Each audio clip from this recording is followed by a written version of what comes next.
The story starts in a hospital where our MC is playing games, but he is bored of every game. Then he finds a game called Dungeon and Stone on a forum. It's a 2D pixelated game, which he doesn't usually play, but since it's free and he's bored, he decides to give it a try. It's a rogue-type game where if you die, you have to start over from the beginning. Without noticing, he plays it for hours and becomes addicted. He plays it everywhere he goes for 9 years. Finally, after 9 years, he reaches the final boss room. After opening it, he receives a notification that the tutorial is complete. Suddenly, a light emanates from the screen, and he is sucked into the game world. He opens his eyes and finds himself as a barbarian, standing in the coming-of-age ceremony where barbarians choose their first weapon before entering the dungeon. He is shocked and wonders what is happening. Suddenly, a barbarian near him shouts, "It's the game! It's Dungeon and Stone!" After hearing that, the barbarian chief arrives and asks who shouted. The MC points towards the player in fear. The chief approaches the player and chopped his head off and announces that he was possessed by an evil spirit. Realizing that if he stands out, he will die, the MC faces a problem. He doesn't know his name. If he doesn't go when called, he will die. He starts to think of an idea and comes up with a plan. If someone else doesn't respond within 2 seconds, he will act. After some time, a name is called and no one responds. So he goes up on the stage and luckily he gets it right. It was his name.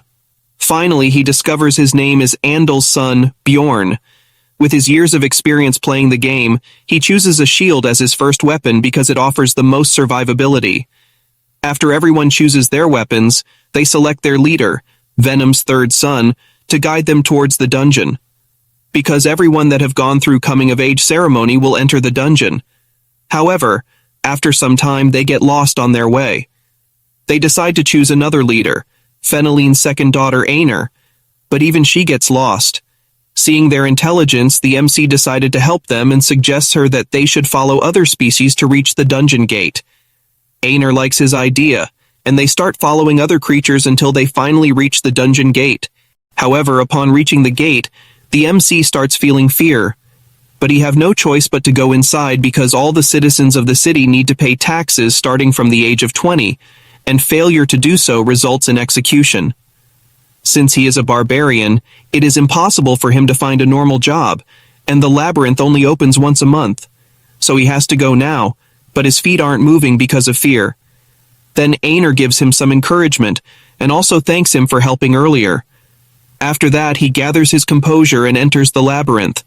However, instead of transported to the start area, he is transported to an area with complete darkness. Just as he took a few steps, a trap set by a cunning goblin snapped shut beneath his feet. Pain coursed through his body as he began to bleed profusely. The goblin, reveling in its victory, shadowed Bjorn's every move, eagerly awaiting his impending demise. Aware of the goblin's presence, Bjorn feigned weakness and collapsed to the ground, his breathing shallow. Seizing the opportunity, the goblin threw a rock at him, testing to see if he was truly dead. Confirming his suspicion, the goblin approached Bjorn. But Bjorn, despite his injuries, mustered his strength and launched a surprise attack. In a fierce struggle, he emerged victorious, and the goblin's body disappeared. Leaving behind a 9th grade magic stone, a highly coveted and valuable item in this world. Yet, its worth was equaled that of a mere piece of bread. Despite his victory, Bjorn's wounds continued to bleed profusely, posing a grave threat to his survival. Desperate for aid, he forced himself to keep moving, dragging his injured body across the unforgiving ground. Hour after grueling hour, he fought against the encroaching darkness, his resolve unwavering. The brink of death loomed near, but he refused to succumb. Finally, a glimmer of light pierced the darkness, signifying an exit from the treacherous depths. To his astonishment, a party of seasoned adventurers emerged before him. Seeing his dire condition, they stopped, their captain demanding the assistance of their healer. However, much to their dismay, the healer refused, unwilling to use her limited holy power on a stranger. Undeterred, the captain turned to another party member, asking him to give a healing potion. Reluctant due to its cost, the party member initially refused, but the captain, demonstrating his leadership, promised to repay the debt in due time. Relenting, the party member handed over the potion, and with careful precision, poured it onto Bjorn's injured leg. Unbeknownst to many, potions in this world inflicted a searing pain when used, making them impractical for use in the midst of battle. The healing process was arduous, but Bjorn endured the agony, his wounds slowly closing under the potion's influence. Grateful for their aid, the captain inquired how he had arrived before him. He wondered if there was a hidden shortcut he had missed. Bjorn, tell them what happened, after listening his explanation. The captain explained that such occurrences were exceptionally rare, happening only once or twice every 100 years. Bjorn couldn't help but reflect on his ill-fated luck.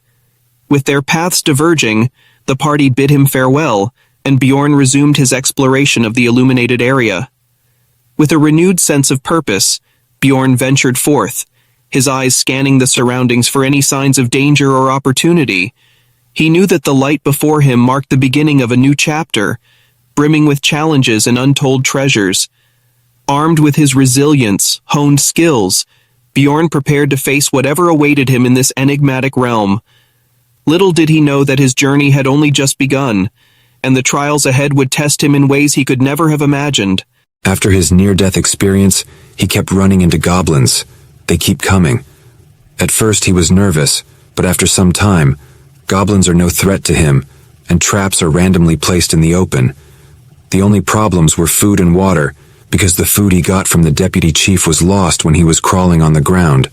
Only 2 days' worth is left, and the chief did not give any water, so he has to find it in the labyrinth. So he starts searching, and after some time, he finds the water, but there was already someone else there, but he left himself.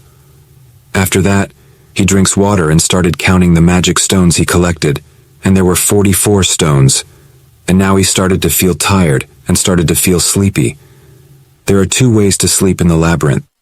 First, live your life in the god's hands and sleep, or second, find allies to protect each other. He tried the second option, but everyone got scared because of his looks and all the blood all over his body. Then suddenly, the man from before comes and asked him if he is looking for an overnight companion. After hearing that, MC got angry. Then he explained that he thought that they could take some sleep while protecting each other. Then MC understands that it was called an overnight companion, and he thought he was saying After that, he agrees, and they play rock, paper, scissors to determine who will sleep first, and MC lost. So the man gives MC a watch and asks him to wake him up after 2 hours. After 2 hours, MC wakes him up, and now it's his turn to sleep, but he can't believe in a stranger. So he pretends to sleep to see if that man does something, but he doesn't do anything. After 2 hours, they change turns again, but MC is frustrated because he didn't get a single minute of sleep, and he was so sleepy that his eyes closed, and MC falls asleep. Then suddenly, that man wakes him up. MC apologizes to him and offers him more time to sleep, but that man refuses. So MC takes his turn and starts sleeping. After some time, that man comes and attacks him with his hammer, but MC blocks it and says he knew that there is no one that kind in this world who forgives and does not take the offer to sleep. They fight, and MC defeats him, asking him why he didn't attack the first time he slept. That man answers that because he also needs sleep. Then MC asks why he attacked him, and the man answers that it's because of his stone, but MC doesn't believe him and attacks him again, asking once more. That man explains that it's because of his heart, and tells him that a barbarian's heart is used for new magical research and sold for a good price. After saying all of that, he starts begging to be let go. Everyone in this world thinks barbarians are stupid and naive. Most of it is true, but our MC is a human inside a barbarian. So he kills him and takes his items. He have many items, like potions. MC starts to think that after only a few hours since he came to this world, he killed someone, and only after killing a man, he is now living like a man. After that, he started to hunt again, and goblins started to come in pairs because it's the second day. But it's not a big problem for our MC. He hunts for 14 hours, but now he started to feel very tired and needs sleep. Because of the previous incident, this time he chose the first option and tried to sleep alone, hoping goblins won't come, but goblins keep coming. After some time he just closed his eyes, but a goblin attacked him and just missed MC's neck because of height. After that, MC becomes frustrated and decided to find another barbarian, But instead, he meets many humans this time who want to become his overnight companion. Maybe because this time he is looking good and didn't cover in blood. But he refused them all and told them that he is looking for another barbarian. Then one man tells him that it's going to be hard to find because most of the barbarians quickly go up to the second floor. Then MC realizes that it would be embarrassing for someone of their build to struggle on the first floor.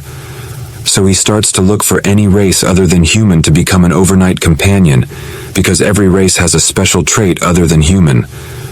After some time of searching, he finds an elf.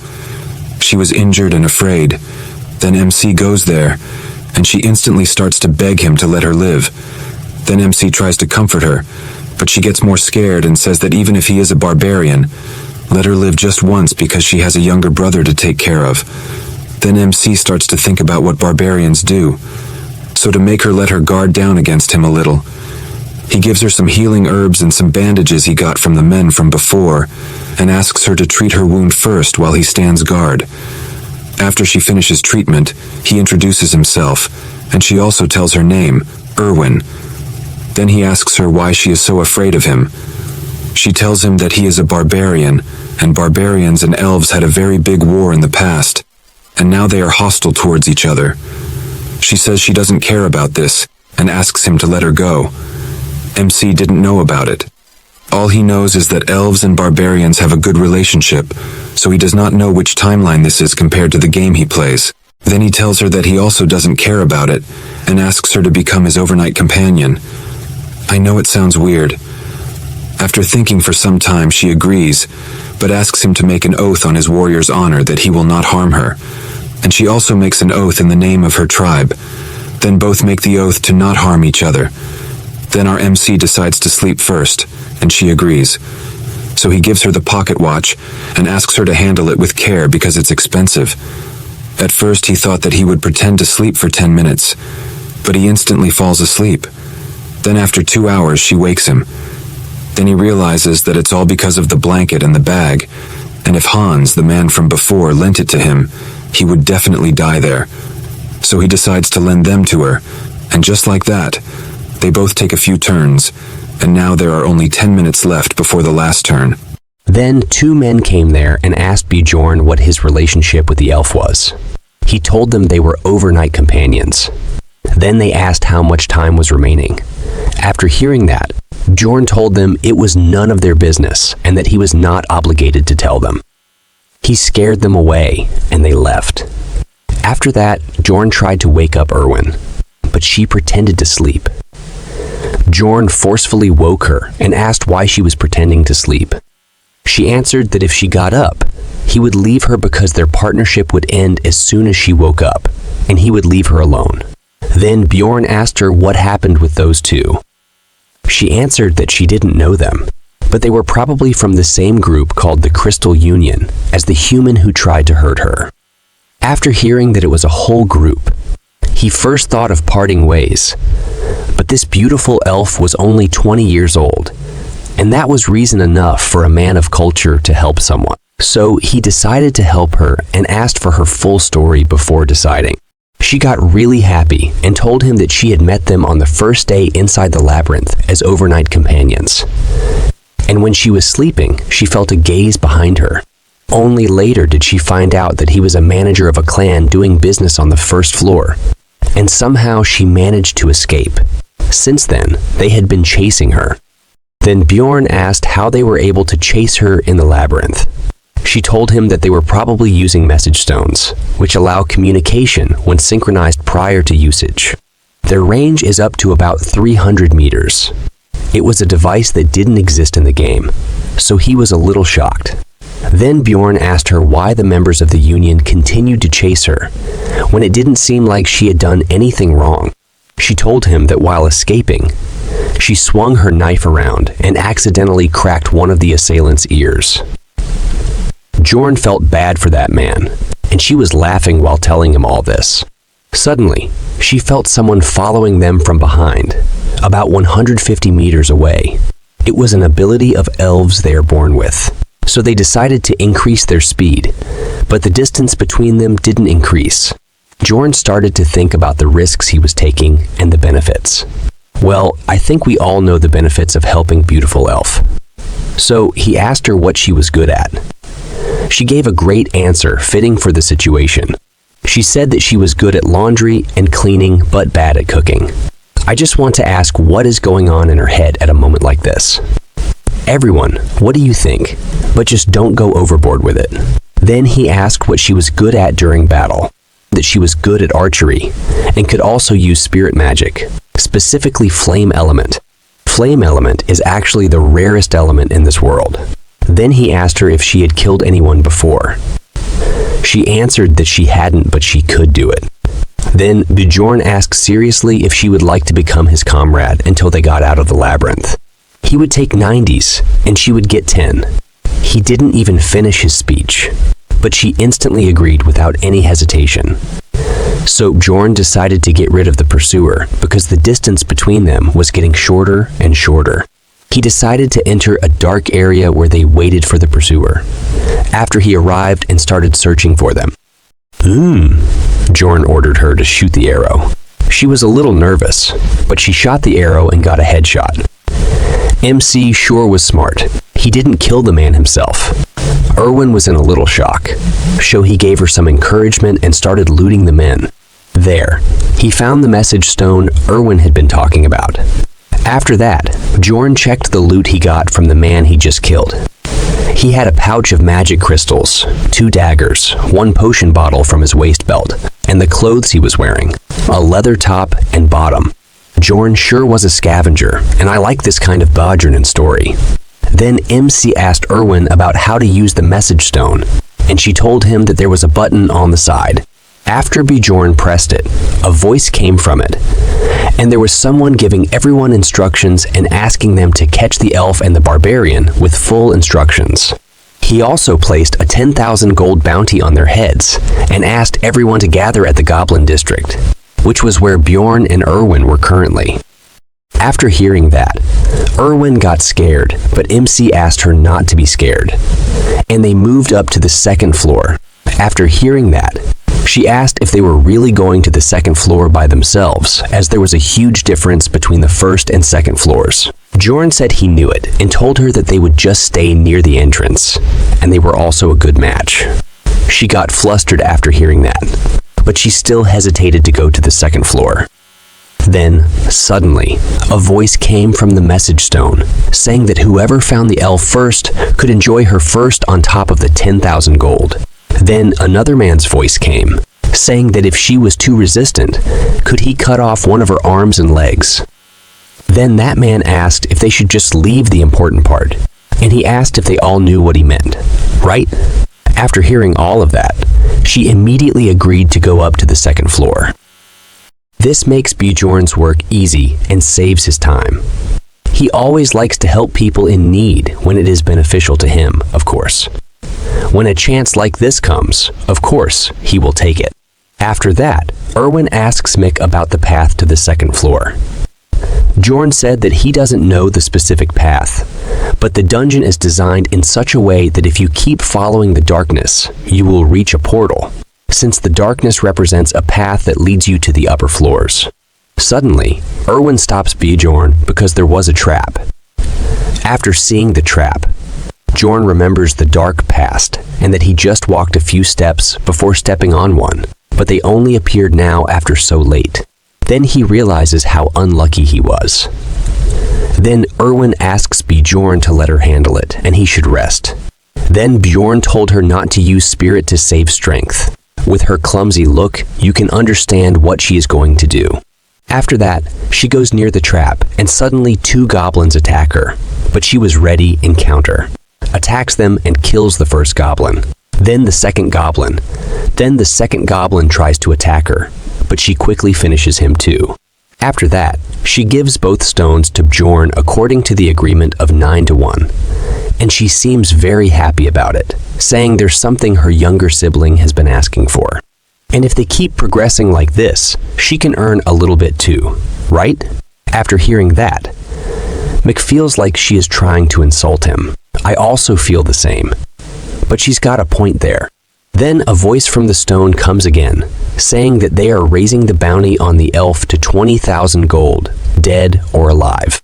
After hearing that, Erwin gets scared again. Then Bjorn asks her not to worry, and says there's no one who will search in the dark for them. And these bastards don't have the best teamwork. That's all he said to her. But inside his mind, he was thinking that it's suspicious, that all things are going too well. He was just thinking, but suddenly, Erwin shouts, "There are ghouls." After seeing them, Bjorn starts to think, how are the ghouls here? On the first floor, there are different monsters based on the direction you go, and ghouls are supposed to be in the south. They've come too far after roaming for so long, but actually, it's a good thing for Bjorn. Maybe you guys are thinking about what level Ma currently is, right? To know that first, I'll explain the experience awarding system for the dungeon in stone. You are only awarded for the first time you defeat a monster of the same species. But if they are from a different rank, you can also gain experience. For example, if you kill a goblin and a goblin chief, they are both considered different species, and you gain experience from both of them the first time you kill them. Meaning you need to defeat as many species as possible in order to level up, so Mick is just level 1. And by the way, a personal question, I'm also thinking of making a similar game, but in 3D, of course. So can you guys tell me which platform I should create it on? The mobile version will have lighter graphics compared to the CC version. Also, tell me all your ideas about gameplay and everything else. And if you guys want, I can make another channel where I'll share my progress on it. Now, let's get back to the story. Erwin said she will handle it alone, but denied it, asking her to cover from behind. After Bjorn comes within a certain range of ghouls, they attack him. And why is their hair like melting cream on top of a cake? Well then, the fight begins. And it was a piece of cake with Bjorn's power and Erwin's artillery. After that, they keep walking towards the north until the 3rd day. Then Erwin sees blood on the ground, and it was not Goblin's blood. After following the blood trail for some time, they find a sandal. And I think everyone knows about the dark past of Mech. After seeing that, the portal was less than 10 meters away from his starting point, and if only he had gone in the other direction. Just how much bad luck does he have? Because anyone who opens the portal first to the 2nd floor gets 2 experience points. And as I told you before, you can only earn experience points 1 time from the same species, so it's very hard to level up. But you can earn these experience points every time the labyrinth opens, and it becomes a kind of race. That's why the team who saved Bjorn on the first day asked him about it. Thinking about that makes him very angry, and seeing him like that, Erwin asks him if there's something she did wrong. Then he says it was not because of her. After that, she comes to a conclusion that Bjorn lost his barbarian comrade here, so she gives him some sympathy. Bjorn gets confused, but he decides to ignore it, and they go up to the 2nd floor, the Goblin Forest. But their landing is not a smooth one, for Bjorn, of course. Erwin lands perfectly. After Bjorn recovers from this unfortunate experience, they look around, and there is no living being in a 50-meter radius. The 2nd floor is different from the 1st floor. While the 1st floor is like an underground maze, the 2nd floor is an open forest, and there are 4 gates in 4 different directions on the 1st floor, and each gate leads to a different place. But you can go to the 3rd floor from any of them. Just tell me, what's with the ghouls? Others look good, but ghouls look like ice cream is melting on their heads. After that, Erwin asks Bjorn what to do now. He tells her that once the time is up, which is 168 hours for the 1st floor and 240 hours for the 2nd floor, the labyrinth spits the explorers back out into the city. So they will stay on the 2nd floor before the 168 hours are up, and then they go back to the 1st floor. But they can't just stay here by the portal all day, so they start to explore the nearby area a bit. Soon after some time, Erwin finds a trap, but Bjorn didn't see it. Then Erwin throws a rock at it to deactivate it, and then she asks for praise from Bjorn. But Bjorn just says that she is good at throwing rocks, and it was always her duty to find the traps. McSure is a Sigma. Let's talk about the second floor a little. Traps on the second floor are different than the first floor. They are well hidden and are all over the floor, but there is no goblin watching over them. And other than traps, another difference is that the goblins go around in groups of about a dozen, sometimes with warriors or archers. And there are more high-ranking monsters the farther you go towards the exterior of the forest. Continue the story. Bjorn and Erwin started exploring the goblin forest, destroying traps in their way so they wouldn't cause any trouble later when monsters attack. Soon, Erwin heard footsteps of the goblins and asked Bjorn what to do. Bjorn asked her about the number of goblins, and she answered that she doesn't know the exact number, but it's more than 10 for sure. After hearing that, he decided that they will attack them and asked Erwin how close they can get without being noticed.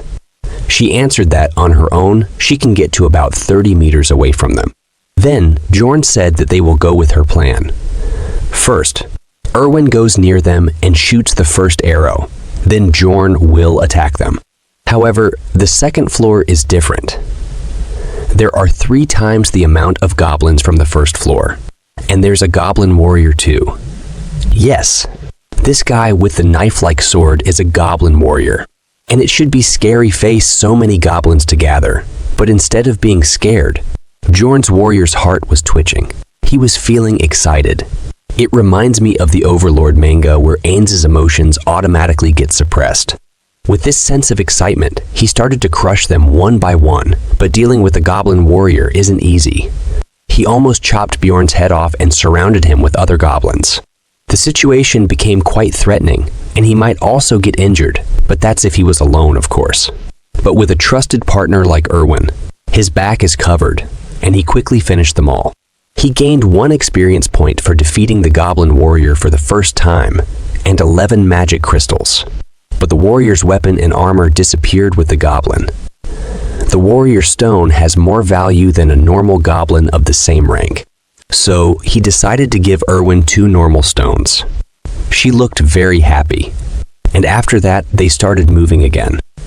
Once they went farther out than a 3-kilometer radius, they began to come across goblin groups every 5 minutes. This time, there's an archer among the goblins, and as soon as he saw them, he disappeared using stealth magic. It became difficult because of the goblin archers. But it wasn't enough to defeat Bjorn. He just had to focus a little more to dodge the arrows coming towards him, and he easily defeated the goblin archer. After 15 hours of fights, they decided to take rest. And Bjorn gave Erwin the first chance to sleep, and she instantly fell asleep. Then Bjorn started thinking that explorers are scarier than the goblins, especially now that he has a reason to be worried, and it's a problem that she's so pretty. He said it out loud, and Erwin woke up instantly and asked him if she is really pretty. But Bjorn asked her to sleep. Well, it shows that she was not stupid and is always on her guard.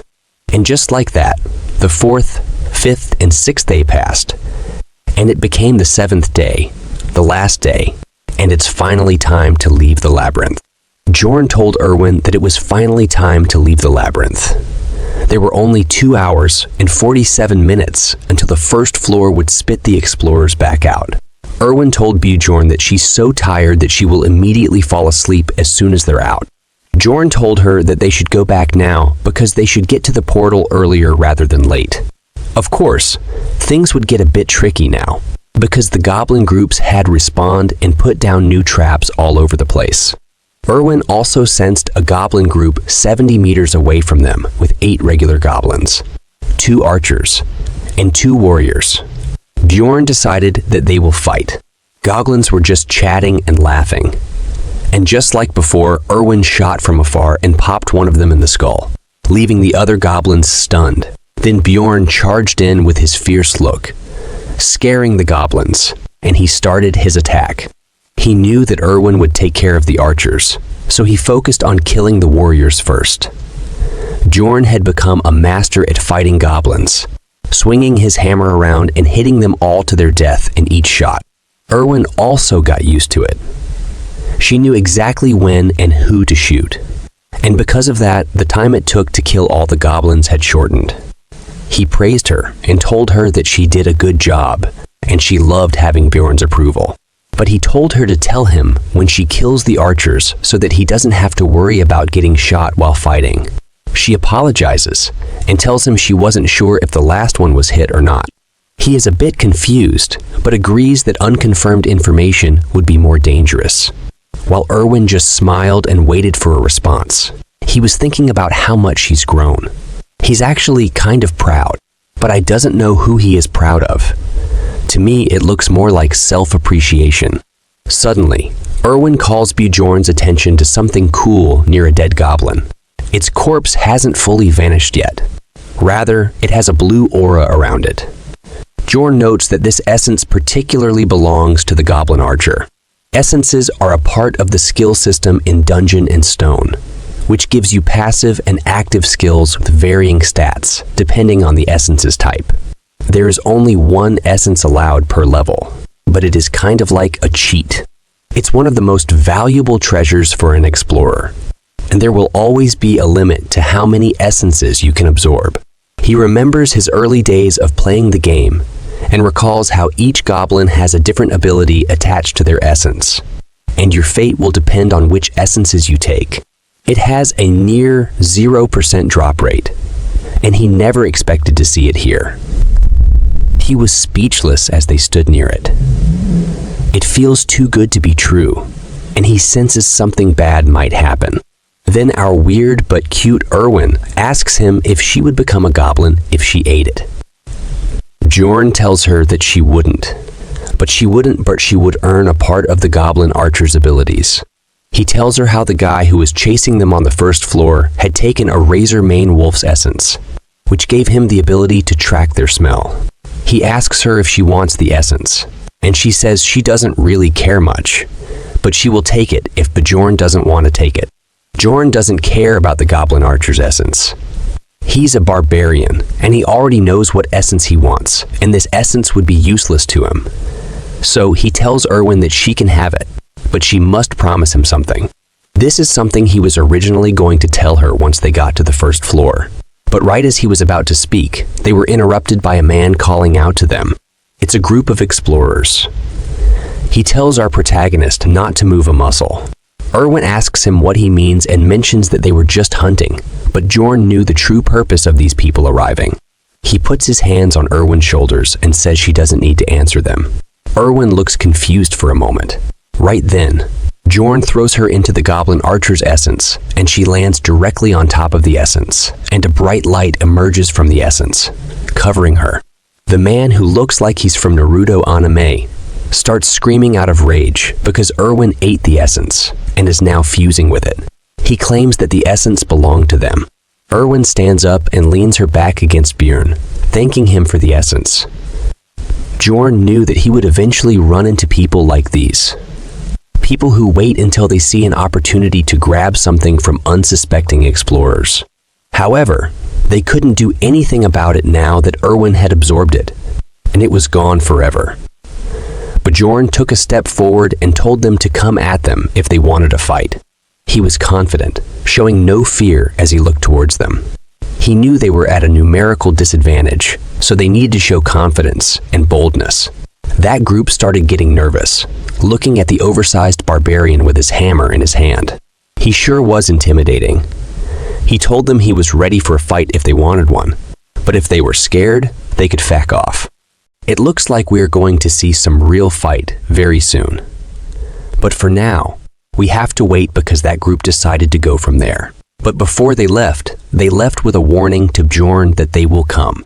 After that, Bjorn and Erwin start running towards the portal, and Bjorn tells Erwin not to stop until she reaches the portal.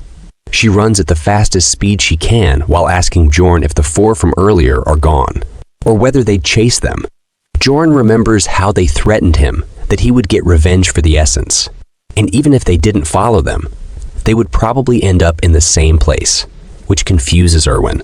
Bjorn tells her that they were a party of 4, which is a good number for a second-floor raid. But they were loitering around the entrance, which means they were planning to go back to the first floor and leave the labyrinth, just like them. They were doing the same thing as them, and Erwin appreciates Bjorn's ability to think critically. Well, for others, he is a barbarian after all. As they run, Erwin senses a group of goblins 50 meters away from their location, and Bjorn says that they will avoid them. However, Erwin tells Bjorn that they can't run because the goblins are coming towards them. Bjorn is shocked to hear this, because the goblins hadn't found them once during the past few days. So how did they find them now? He wondered if this was a coincidence. So they decided to go in the opposite direction. As Bjorn made a quick turn, Erwin was agreeing with him, but suddenly an arrow comes flying towards her. Bjorn grabbed her by the shirt and pulled her backward, but the arrow wasn't from a goblin archer. She says she was going to dodge it herself, and Bjorn says that it's the guys from earlier who shot at them. He tells Erwin that they lured the goblins to their location, and they're waiting on the opposite side.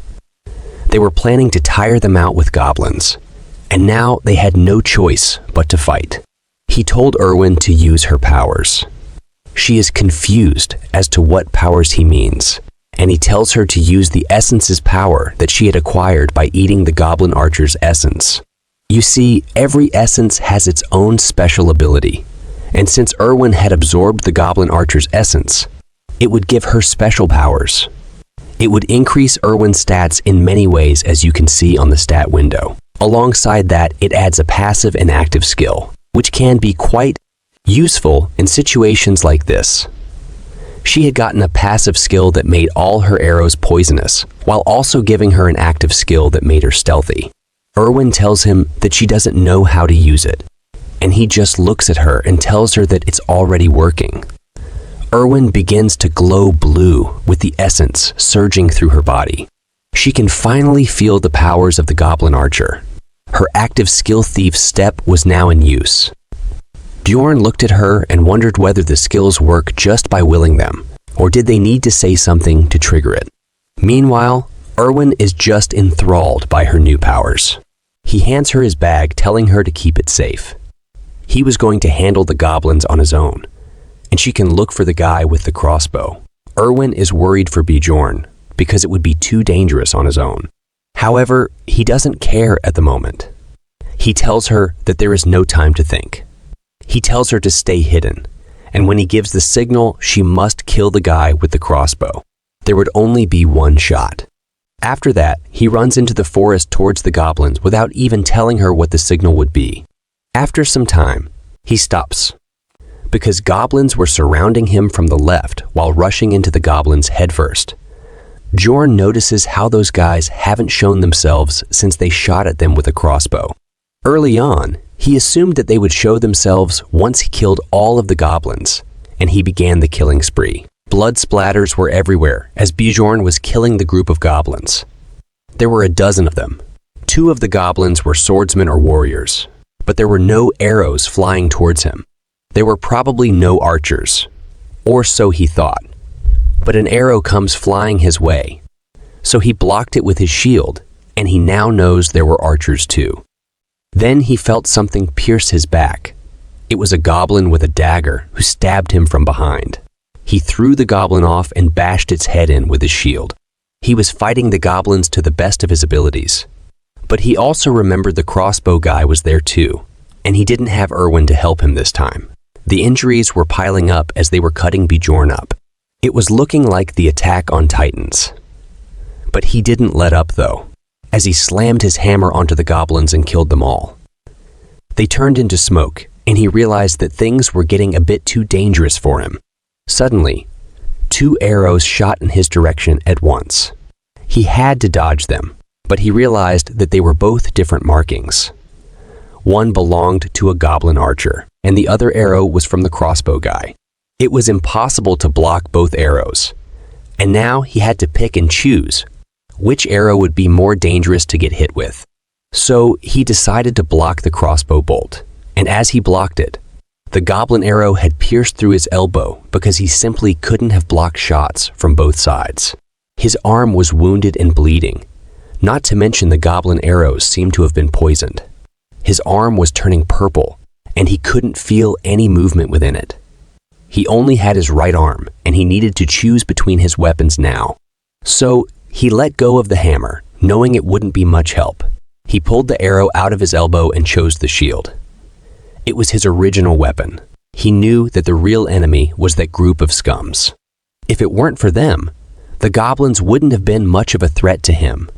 He could easily kill goblins with the hammer, but the shield was necessary to protect himself from those crossbow bolts. Bjorn kept slamming into them with his shield. He was flinging them around like they were nothing, sending them flying far away with each hit. But it was not enough. Eventually, he had enough, and he got angry. As he gave the goblins an angry look, the remaining goblins began to run away. As they ran away, Bjorn had one slight moment of rest. He managed to hold on long enough, and he knew he didn't have to chase them down. The group started to emerge from the bushes. They were hiding in there for too long. Their leader smiled and looked smug. He respected Bjorn for getting rid of all of those goblins on his own. He found it impressive and quite unexpected as he walked out with his two other companions. The crossbow guy didn't come with them, but he noticed and asked him the whereabouts of Erwin. With anger, he just tells them to come and fight him. Then their leader says that it is truly impressive that he still has energy despite fighting all of those goblins. However, he was sure that Bjorn was severely injured by this point and gives him the option to tell him where Erwin is, and they would let him go. Bjorn smiles. He wondered if they thought he was stupid, but Bjorn, laughing, annoyed them, and they decided that they should fight him first and torture him later for the answers. He tells his crew not to let their guard down, even if Bjorn is injured. They were going to take this fight the same way as they would while hunting a giant monster. They decided to rush and attack Bjorn as he held his shield up, ready for their attack. But his situation was dire. His left arm wasn't moving, and he was going up against 3 explorers. He wondered whether Erwin found the crossbow archer yet, but he needed to send the signal now. But he knew that the signal had to be something unique, something that this world's people would recognize. He knew what he had to do. He smiled as he raised his poisoned arm up and showed them his middle finger. As he put his arm up, he looked very pleased with the signal. Well, it's a good one. What do you think will happen if Erwin got confused with it? As all of you know how clumsy she is. I also have a story, a dark fantasy one. So I just want to know how much darker I keep it. It is going to be similar to Remonster. But if I make it too much darker, I have to create another channel for it, or I release a novel with a darker version and video with a lighter version. Please tell me. Okay, let's get back to the story, guys. As Bjorn's middle finger was raised up high, his mind was racing and worried as he wondered if Erwin had recognized the signal yet, because she's far away. Of course, the red hair man and his crew didn't know what this meant, and this confused them. While they were confused, Bjorn had no choice but to trust her. So he charged at his enemies with his shield. He rushed towards them, but their leader stopped him by slamming his sword against his shield. Feeling Bjorn's strength, he began to be undermined, so he called his samurai friend for help. While Bjorn was focused on him, the samurai came in swinging his sword, slashing at Bjorn's shield and pushed it out of the way. Bjorn could feel the power of the samurai warrior, but he knew that he couldn't back off. So he decided to be aggressive towards the samurai, but the samurai easily dodged his attacks.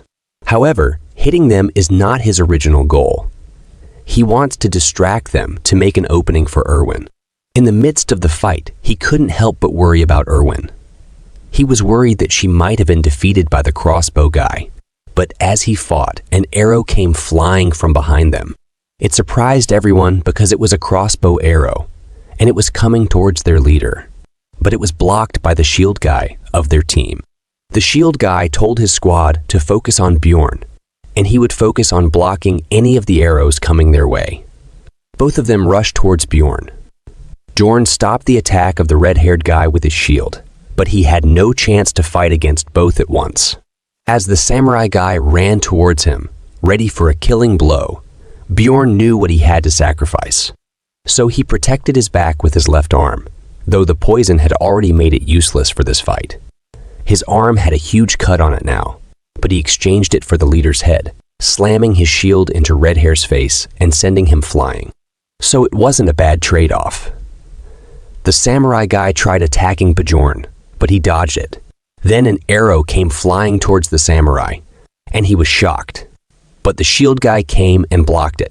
But he didn't know that the archer they were up against had a fire spirit on her side. Before Bjorn could do anything, another arrow came flying and pierced through the unshielded guy's shoulder. After seeing that things were not looking good for them, Redhair decided to run off and go after Erwin. Bjorn wanted to go and stop him, but he knew he couldn't risk going after Redhair, so he decided to trust Erwin to deal with him herself. He locked his feet into the ground and attacked the samurai guy with full force, but the samurai dodged it at a last moment. However, the samurai was not Bjorn's target from the start.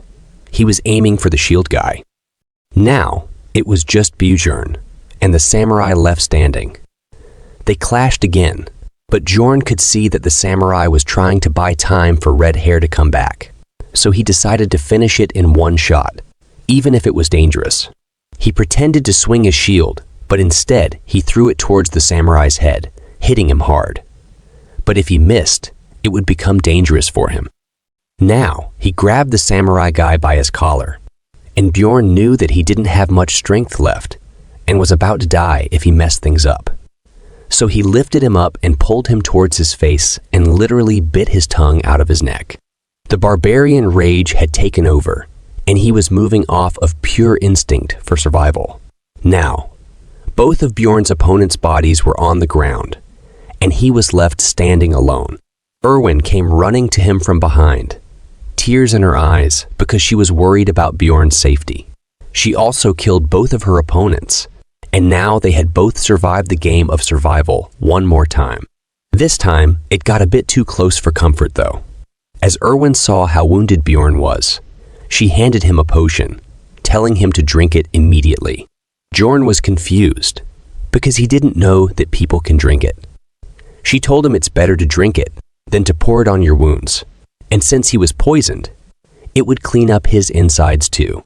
Bjorn chugged the vial of healing potion and dropped it on the ground as he sat there healing.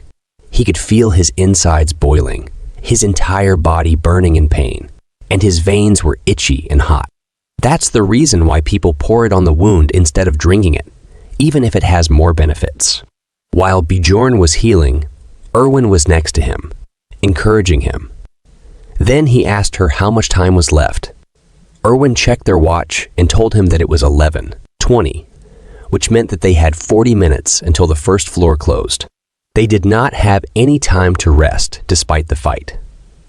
Then Bjorn asked her to strip, and she had a regular reaction for her standard akos.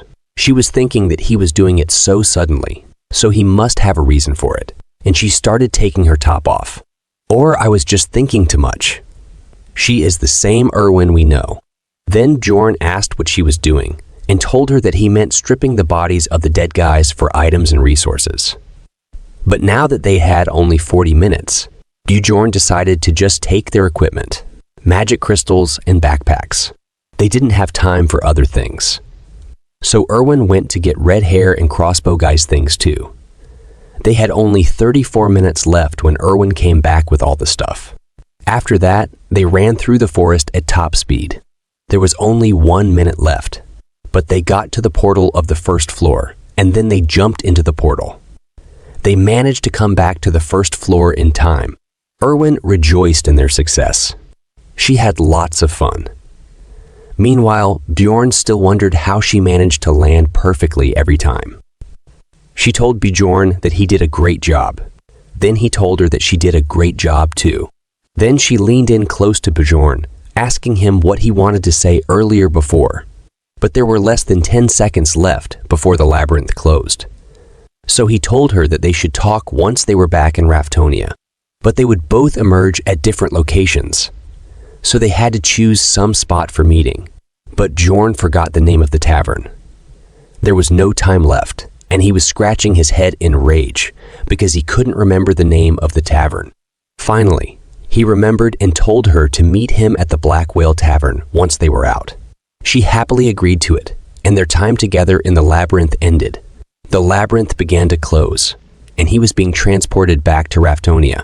Bjorn emerged back in the city filled with explorers. Now the story is going to be more interesting, my horny friends. But for now, he was back in Raftonia amidst the hustle and bustle of people. It's a place filled with a tremendous amount of people because all the explorers are gathered in one place. But for now, he began to reset his clock because time in the labyrinth flows differently than in the city. No matter how many days you spent in the labyrinth, once you come back to the city, it's always noon on the next day. And you have to reset your clock so that it points to noon. I was curious about one thing. If no matter how many days you spent in the dungeon, you come out the next day and the higher the floor, the more days it takes to close, does it mean you age faster compared to the person outside? Or does the age of the person inside the dungeon not increase? Think the second option is more reasonable. What do you guys think? Let me know in the comment section.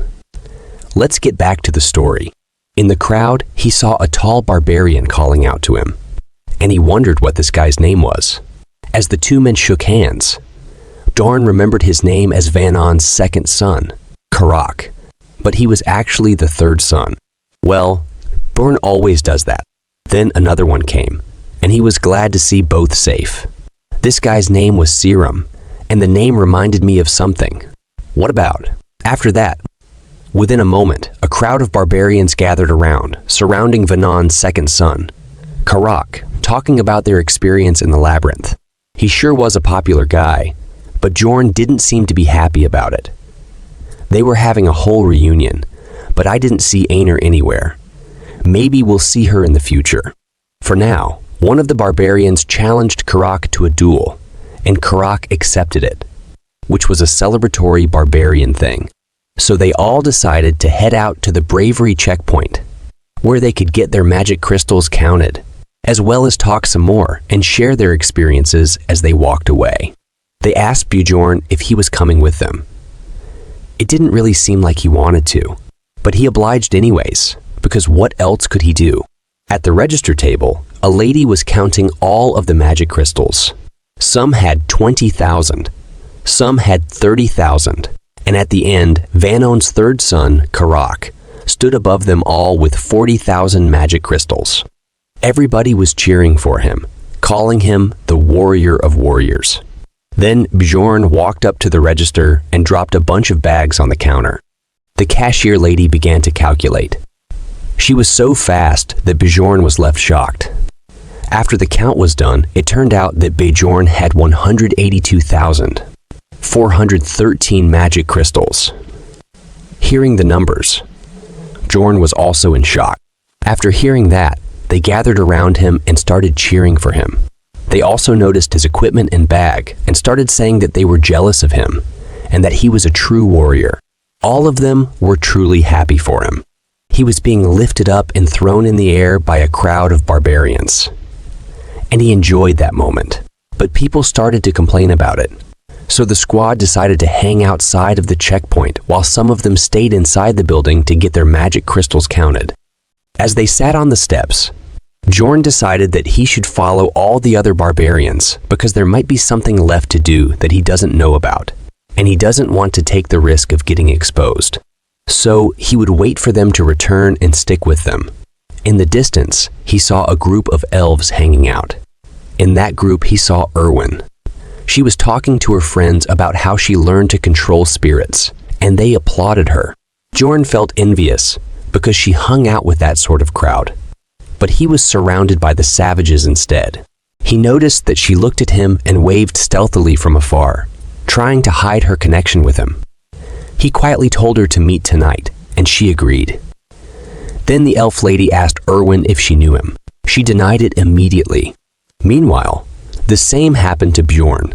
Karag asked him if he knew the elf, but Bjorn said no. Of course, barbarians are free, spirited and loud, and this guy straight up shouted that there's no way a #1 warrior like him would hang out with those cowardly earheads. This pissed off Erwin's friends, and the mood became tense all of a sudden, but she didn't escalate the situation. Bjorn was annoyed, but thankfully, the rest of the barbarians came out of the building. So Bjorn got up, telling the other barbarians that they should leave now that everyone's here. On the way, he noticed a child calling out to his father. The child ran up to his father and hugged him. They told each other that they missed one another. This was also a feature in the Dungeon and Stone game. Anyways, there were moments of joy once you came out of the labyrinth. People would meet their families and friends. However, there were also moments where people would die, and the repercussions of that could be felt. A woman cries to her husband's companion, begging him to tell her where he is. But the companion can say nothing because her husband had died. Another moment happens where a woman is crying as a little girl innocently asks her mother where her brother is.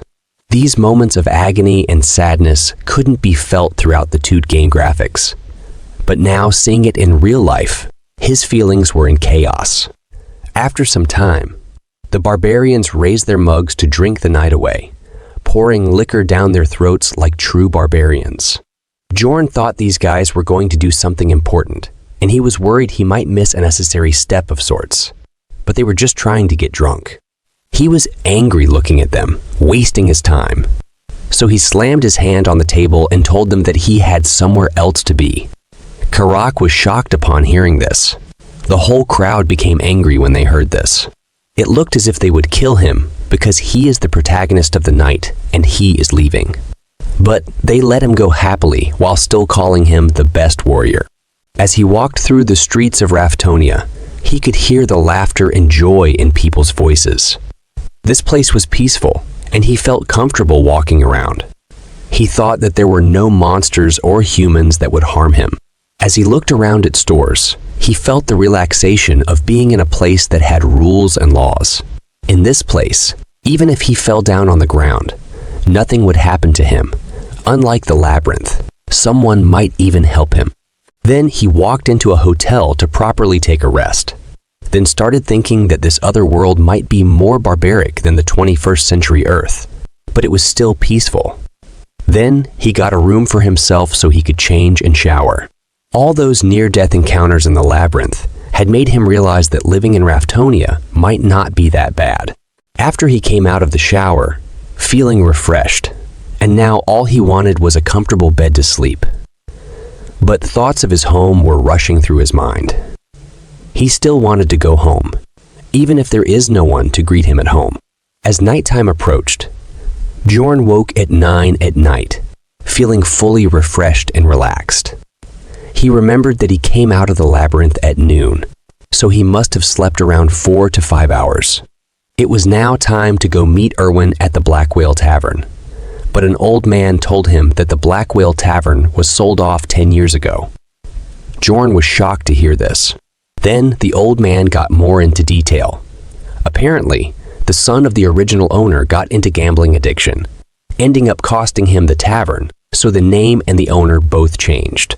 Bjorn kind of expected it, but the game's version of Raftonia must have been years behind this one. Then he asked the old man the new name for the tavern. The old man told him the new name. The tavern was now called Python Path, and Bjorn had arrived at the place ready to meet Erwin. After seeing it, he wondered that the Black Whale Tavern used to look much different from this place in the game. He was glad that at least he can read this world's language, so he had to go to the library to fill his missing knowledge of this world. Then he entered, and this place was filled with people going wild. He immediately started looking around for Erwin, but she found him before he could. She called him over by waving her hand and saying his name. However, he noticed the elf lady from earlier was also there. The short-haired woman stared at him angrily, saying that he is the barbarian from earlier. He introduced himself as Jandal's son, Bjorn, and asked her who she was. She said she's the older sister of Erwin. Then Bjorn said that her name couldn't be older sister, so she just told him to call her Teresa. Then he remembered that Erwin's last name was Teresa, so this lady was trying to keep her real name hidden. He asked her reason why she was there. Then she stood up and slammed her hand on the table. She asked Bjorn why he called Erwin to such an inappropriate tavern like this last night, and then stood her up. making her stay the night out. And now he is asking what her purpose here is. She insults him, calling him a thick-skinned barbarian. Then Bjorn asks her what she means by it. Then she replied and said, "Are you trying to play dumb?" After hearing that, he got confused and asked Erwin how much time it has been since they got out from the labyrinth. She answers him that it had been 30 hours. Bjorn was feeling like an idiot right now. First, he thought it had been 4 to 5 hours. But nope, it had been a whole 30 hours. He realized the reason why he felt so refreshed after waking up. It was because he slept over a day. Seeing Erwin, he was feeling sorry, so he apologized and told them that he overslept. After hearing that, both of them were shocked, especially Erwin's sister, to see a barbarian apologizing. After that, in shock and embarrassment, she asks Bjorn why he would call Erwin. Bjorn could have given many long reasons, but he said he had no obligation to answer her. She can ask Erwin if she wants and piss her off again. She says he is just a beginner, and then Bjorn replies that she should throw away that kind of attitude unless she intends on taking care of Erwin all her life.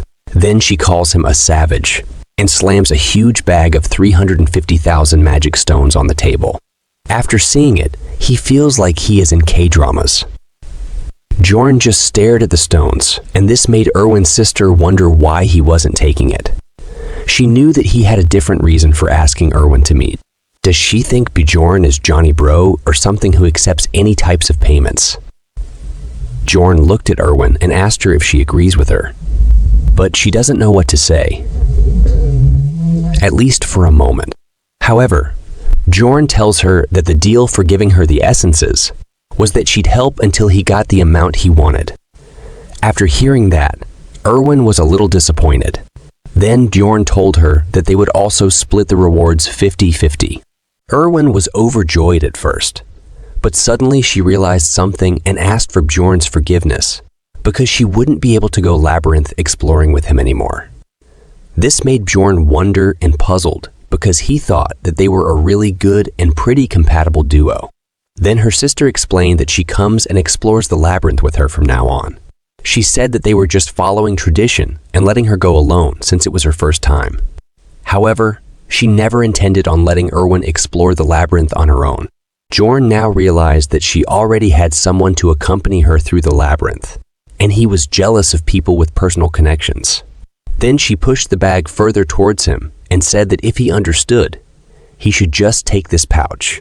But Bjorn stopped her and said that it was a result of splitting the essences in half. She responded that this was indeed because it's the loot they got together. But according to Bjorn, the bag was still lacking 280,000 stones because the promised share was 9-1. She smirked and slammed another bag with the remaining 280,000 stones on the table. He realized that this woman just tried to con him, and he kind of gets why the barbarians hated elves now. He immediately told her to get out if she is done here, so that he and Erwin can get on with the remaining private matters they needed to talk about. Of course, she wasn't going to move, but Erwin poked her on the elbow and told her that while she appreciated her coming here with her, she should go now. She wanted to thank Bjorn and say her goodbyes. This was one of those weird moments when you realize your younger sibling isn't a child anymore. However, she retaliated, pointing her finger at Bjorn and asking him to swear that he won't sleep with Erwin. If he agrees to swear, she will leave immediately. Erwin was embarrassed and shocked that she would say that out loud. Meanwhile, Bjorn wondered if that meant that all the other options were still on. She told him to swear. It didn't mean anything to him, but he swore on his warrior's honor. But Erwin looked most disappointed. After that, she decided to leave, but she still had something else to say to Bjorn. She turned around, thanked him for saving Erwin and keeping her safe in the labyrinth. Erwin slammed her head on the table in embarrassment and was worried that she might have upset her sister. She had never spoken up for herself like this before, and if she was mad at her now. Bjorn told her that she didn't look angry because she was smiling and told her not to worry about it. Erwin remembered and apologized to him that they won't be able to be a team again because she had made up her mind to work with her sister a long time ago. He told her that she didn't need to apologize. Bjorn was a considerate and rational guy. Even he wouldn't have rejected the offer either if some high-level elf offered to carry him. Then Erwin pulled out another bag of 63,000 magic crystals. These were from the loot that they got from the redhead and the crossbow guy, and she had already taken her share, so this was all that was left for him. She also told him that she left the 2 backpacks that she took off at her place, and there were a bunch of things there. So she invited him to take a look for himself tomorrow. Bjorn was surprised that she knows what he wanted to ask without him mentioning anything, but he was disappointed that he already had to give her up as his teammate. Then Erwin asked the last question, and she asked him how she should repay him. He was confused. Then she explained that she had told him that she would repay him for helping her. This is the reason why her sister made him swear that he wouldn't sleep with her. For a moment, Johnny Bro took him over. However, he just told her that he couldn't think of anything at the moment and then asked her if she wanted to eat anything. She told him that she wasn't hungry, so he decided that he would just order for himself because he was starving. This brought an idea to Erwin's mind. She said that she wanted alcohol. She hadn't taken a sip of alcohol yesterday because she wanted to drink the first return drink with him and truly celebrate with him. Bjorn remembered that return drinks were a culture in the game, especially for elves who only lived in their shrines until they were adults and put huge importance on the first return drink. He said that he was glad, but Erwin leaned in closer and told him that he's supposed to say thank you, and he said thanks to her. Erwin was happy. She told him that they went through so much together in the labyrinth, so it was a given that they share their first return drink with each other. She said that this is probably not his first return drink though, but he says that it was actually the first time he was going to have a return drink. She was surprised to know that he was serious when he told her that he was only 20 years old, which is the same age as her. She had initially thought that he might just be joking. He told her that it was his first time in the labyrinth as well. They start celebrating, and as they're celebrating, Erwin tells Bjorn that he did a great job. Then he tells her that she was great too. The two raised their mugs and slammed their mugs together in a toast. After a bit, their mugs were empty and their food was done. Erwin said that Bjorn was wearing a shirt today as she looked at him, and Bjorn only said in his mind that she was wearing a skirt today. Bjorn took a big sip of rum and decided that it was time for him to talk about the more important stuff now. Meanwhile, Erwin just kept admiring his ability to drink. He asked her if she still wanted to repay him, because he has thought of a way. She asked him what it was, but he said he couldn't tell her here, because he feared that the security would come after them. She blushed and looked at him and asked him if they should head up to his room. After they went to the Bjorn room, outside of Bjorn's door, moaning of a woman can be heard from inside. Inside, Bjorn told her to spread wider. He was sweating as he tried hard. As she moaned and screamed louder and said to let it go, he was just scratching her shoulder to check her stats effects. But Erwin screamed out loud from the pain, telling him that he was going to dislocate her shoulder because it had never gone that far back before. He still wanted to make sure though, and asked her if she was sure this was the breaking point. She swore on her family, crying and screaming, so he let her go and told her to rest for a bit. When he let her go, she was in complete shock at being alive. She thought she would lose her arm and life from all that. She looked annoyed and disappointed. She wanted to know if he asked her to come to his room just so he could check her abilities and stats. Then he said that ability use wasn't allowed within the city, and he really wanted to check the difference in her body after the essence. But in reality, he wanted to check the difference between the game and real life. He did this because Dungeon and Stone was not a user-friendly game. There were 3 main stats: body, mind, and ability stats. However, there was a plus icon on the side of each of the main stats, and when you press it, there are thousands of detailed stats. For example, if stamina were to increase, you could carry heavier items and perform better in physical attacks. This was the reason that different characters were capable of different things, despite the numbers of their stats being the same. Bjorn has come to learn of this because he practically put his whole life into the game. But there were still stats that had effects he still did not know about. Erwin was hoping and asking if there is something else they are going to do.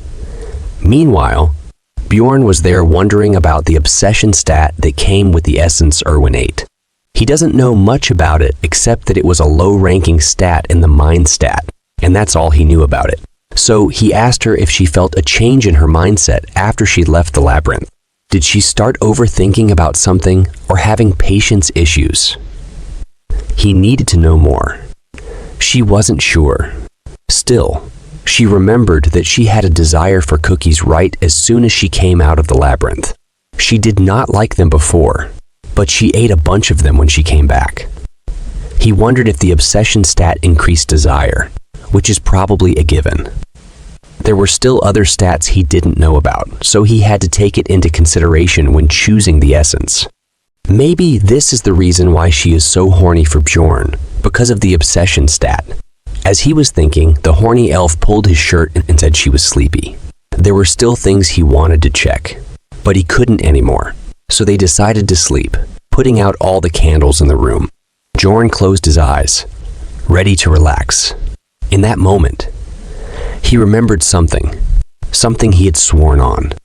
As Erwin slept leaning on his chest, he remembered that her sister had made him swear not to sleep with her. But he said to himself that she probably meant the other kind of sleeping together. They got up early in the morning and had brought all of the loot back to Bjorn's inn. Erwin asked Bjorn if he was going to sell everything. Bjorn told her that he was going to sell most of it, except for a few items. Erwin had her eye on a piece of gear, a leather outfit, and a belt. She asked him if she could have it. He told her that she can have it if she subtracts its cost from her share, and she agreed. Later on, they went to a merchant shop where they sold all of the extra equipment for a good amount of money. The sword was sold for 350,000 stones. Later, Bjorn sold some more stuff for 180,000 stones. Then they sold the backpacks, which went for a whopping 250,000 stones. After a few more visits to different shops and merchants, they had a solid amount of money in their hands. The bags of money had piled up, and they had earned a total of 1,450,000 stones. As they held the bags of money in their hands, Erwin was shocked after seeing that much money, but she earned just change compared to Bjorn. He really is a heartless man. Bjorn gets almost 1.4 million stones after subtracting Erwin's share because he also killed a man alone before meeting her. He had never made this much money in the game's start before. This was a nice start for him. They walked out into the street. Bjorn told her that this is where they should part. This surprised Erwin. Then he wondered why she was surprised, because they had already decided to go their separate ways. He told her that they're taking the same route, so they should walk to the central square together.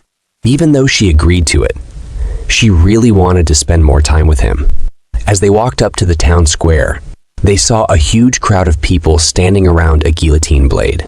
Bjorn and Erwin walked up there. A guard screamed out loud, stating that there was an execution happening and that everyone should back off. A man was forced into the guillotine, his head and hands poking out as his face sealed up with bandages. These people hadn't committed any serious crimes. Their only crime was that they hadn't been able to pay the taxes. The execution began, and the guard pulled at the rope. Rafdonia was the final remaining city of the other world that ended at the hands of a witch's curse. The only place to get resources in this limited space was the labyrinth. Therefore, those who couldn't pay taxes were executed to decrease the number of mouths to feed. As the blood hit the pavement from those who were executed, a bunch of people came running and holding pieces of bread. They dipped their bread in the blood and started eating it. Erwin was barely holding herself from throwing up, asking Bjorn why they were dipping bread into the blood. He told her that there's a legend that everyone who drinks the blood of the executed will gain great financial luck. Bjorn asked Erwin how much the taxes were for the first year. She told him that it's 700,000 stones for non-humans. He realized that it was a bit off from the game, but similar. He asked her what it is from the second year and afterwards. She told him that it was 800,000 stones, and they were exchanging fees too. This was the same number as the game. As they stood there, looking at them devour the bread with blood sauce, Bjorn started thinking about tax rise each year of work. And if he can't get back to his real life, and if he can't compete with the increasing taxes, his blood might be the one that people are dipping their bread into. And to avoid that, he has to save money. And for that, he needs to become an explorer that can at least reach the 6th floor. The The scene switches to the library. As he walked in, he wondered why people were staring at him because he was a barbarian in the library. Then he saw Einar using a book in the library as a pillow and sleeping. Well, it's good that she's okay, because we didn't see her after he came out with the other barbarians. He walked up to her and poked her, wondering why she was there. She woke up, saliva drooling down her face as she looked at him. Jorn looked at her and said that he was glad to see she was doing fine. She gave him a smile, telling him that she feels the same. He told her to lower her voice because they were in a library. She answered that she never expected to see her fellow barbarian here. Jorn asked her what she was doing here. She told him that she was here because of what he said to her earlier. He told her that she should think before acting, and she wanted to gather more knowledge in order to think properly. Jorn was surprised because she is different from the rest. She tells him that while she was in the labyrinth, she realized that the monsters weren't the only enemies they had to encounter. As she's speaking, Bjorn thinks about how if there was any regular barbarian in her place, they would be bragging about their experience. Instead, she said that this is why she decided to study, but she found reading to be very, very difficult for her. So she wanted to learn how to read and write properly, and she was thinking of going to their shrine so she could learn all that from the elders. He asked her if she was going right now, and she said that if she doesn't, she would forget about it. As she's walking, she remembers that she promised to repay him for his advice if they came back alive from the labyrinth. She told him that if he ever needed anything, all he had to do was ask her at the Angry Bull Tavern. He looked at her and said that he would definitely come to her if he needed. He was simultaneously hoping that she doesn't forget about this promise in a couple of days, because he was probably going to need her help very soon. Anyways, he needed to find a book, and he didn't know how to do that in a place this big. His eyes went straight towards a girl sitting at the front desk, which is the librarian. He walked up to her as she slept on the job. He tried speaking to her, and the girl woke up while raising her head. She looked at him and asked him what he needed. He tells her that he's looking for a book, one that is related to history, but she interrupts him and casts some spells, conjuring up a weird ball of light that starts floating towards Bjorn. He's confused about what magic she cast. Then the ball of light shimmers its way into his chest. Bjorn is unsure of what changed because he doesn't feel any different. The librarian tells him that now he can find any book that he's looking for in the library. She also tells him that he's allowed to borrow any book, but he has to put it back where he takes it from. Bjorn tries to ask for details about the magic, but the librarian already becomes the Sleeping Beauty. After that, he walks around in the library. He quickly realizes how the magic works. It's quite simple. All he has to do is walk around, and the book he wants to read would shine. Now he understands why there's only one librarian in a library this big, and she still has time to sleep. After that, he starts reading books. The first book, titled The Fallen World, talks about the history from thousands of years ago, where no living beings could live due to a witch's curse, and the last remaining fortress, Rafdonia, was the only place that managed to avoid the disaster. The royal family opened up a dimension for the people who were starving to death because of limited resources. That became the labyrinth. This was similar to the game's prologue. He already knows it.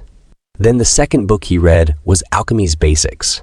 It talks about how magic crystals from monsters can be made into bread, water, steel, and such.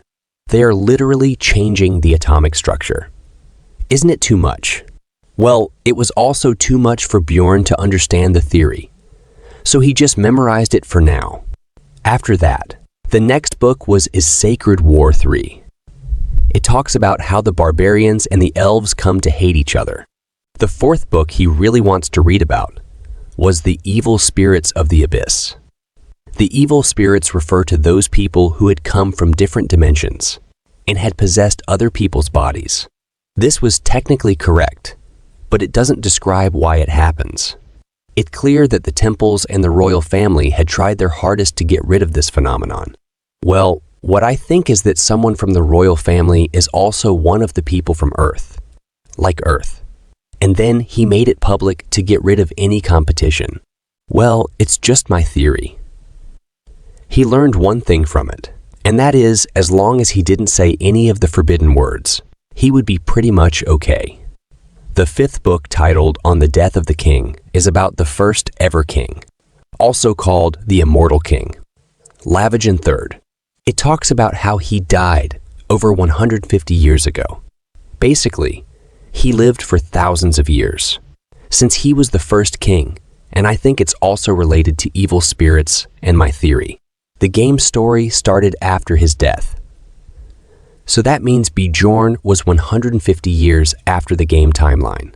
This is why his knowledge of the game world kept contradicting the reality in this world. Previously, I think I said it was a 10-year gap, but it was actually a 150-year gap. After that, he moved on to the book about the dimension's instability of observation records. While reading this book, Bjorn had a realization that this might be the book that the blondie who had saved him had read. This book mentions a theory that says entering a portal in the moment that it was closing could have something to do with that instability. Perhaps that is why that happened to him. That made him feel depressing, because he had no one else to blame but himself for the torture he had to go through. It had gotten dark outside, so he decided to read the rest later. After that, he goes back to his room and thinks about how it had been 3 whole days since he had left the labyrinth. The labyrinth opens up on every first day of the month at exactly midnight. So he has 27 days left to prepare himself, and he has to find a new member for his party from tomorrow onwards. In early morning, Bjorn woken up by loud knocking noises on his room's door. It was Erwin who was knocking the door. He hurried to get out of bed, then he opened the door to see why she was standing outside. He asked her why she was banging on his door so early in the morning. He was just saying, but suddenly he felt an incredibly powerful gust of wind. It was Erwin's new contract. She was excited to show Bjorn that she had succeeded with the new Sprit contract. She told him that she had tried 10 times with the Spirit Stone that her sister gave her, and it worked out, and it's a wind spirit. It was perfect match with her fire Sprit. He congratulates her, but in his mind, he was think about that how rich her sister and her family is, because Sprit Stone is an item that lets you sign a contract with a Sprit with 10% possibility. But they are pretty expansive, and she tried in times. And before she was saying she have a little brother to take care, acting like a poor, helpless lady. Well, whatever. After he saw it, he told her to get rid of it. She wanted to show him more, telling him that she hadn't shown him everything she can do. Then her to look what mess she made in his room. After seeing it, she started to apologize. She promised to clean up the whole mess right away. A little while later, Erwin sat on the bed looking tired after she was done cleaning up the whole room. Bjorn looked at the room and wondered how incredibly talented she was at cleaning, even though she had told him before that she was great at it. He congratulated her on having a contract with the spirit, and she was really happy as she thanked him. But he is a stud. He told her that she shouldn't have come to him just to show him this. He tells her that she should have spent her time much more wisely, because she would have to go back into the labyrinth in 26 days. While Erwin agreed with his logic, she had wanted him to be the first to know about her achievement. Bjorn wondered why she felt so attached to him and speculated that it might be due to an obsession trait she gained from a goblin archer essence. He wanted to maintain a business-like relationship, but also expressed his willingness to be there for her as a friend and fellow comrade. As the morning continued, Bjorn planned to use his time effectively. He went to a place called the Angry Bull, where many barbarians were staying.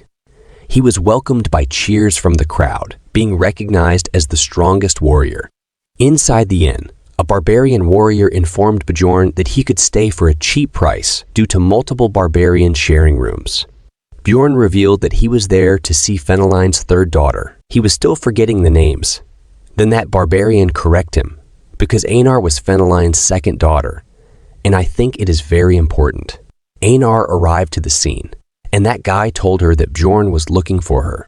She walked up to Bjorn and asked him why he had come to see her. Bjorn told her that he had a favor to ask her, which is that he wanted to fight her. She asked him if this was for training purposes, and he said yes, he needed to get stronger because he knew he wouldn't be able to survive with his current fighting skills.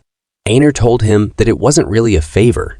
If you wanted that, all he had to do was come out to the field where there were already dozens of sparring.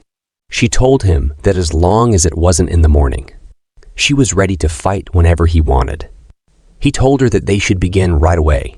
The crowd was ready to see some combat as Bjorn dashed towards her. He knew that he came to learn, but he wasn't intending to lose either. The fight began, and Bjorn rushed toward Einar with his full power. Einar was also ready. She swung her sword, and Bjorn's body hit the ground with his face bruised and nose bleeding. Crowd starting to shout that Einar is the best warrior now. She walked up to him and asked him if he was okay. He answered that he was fine and asked her for one more fight. And just like that, they keep fighting for entire day.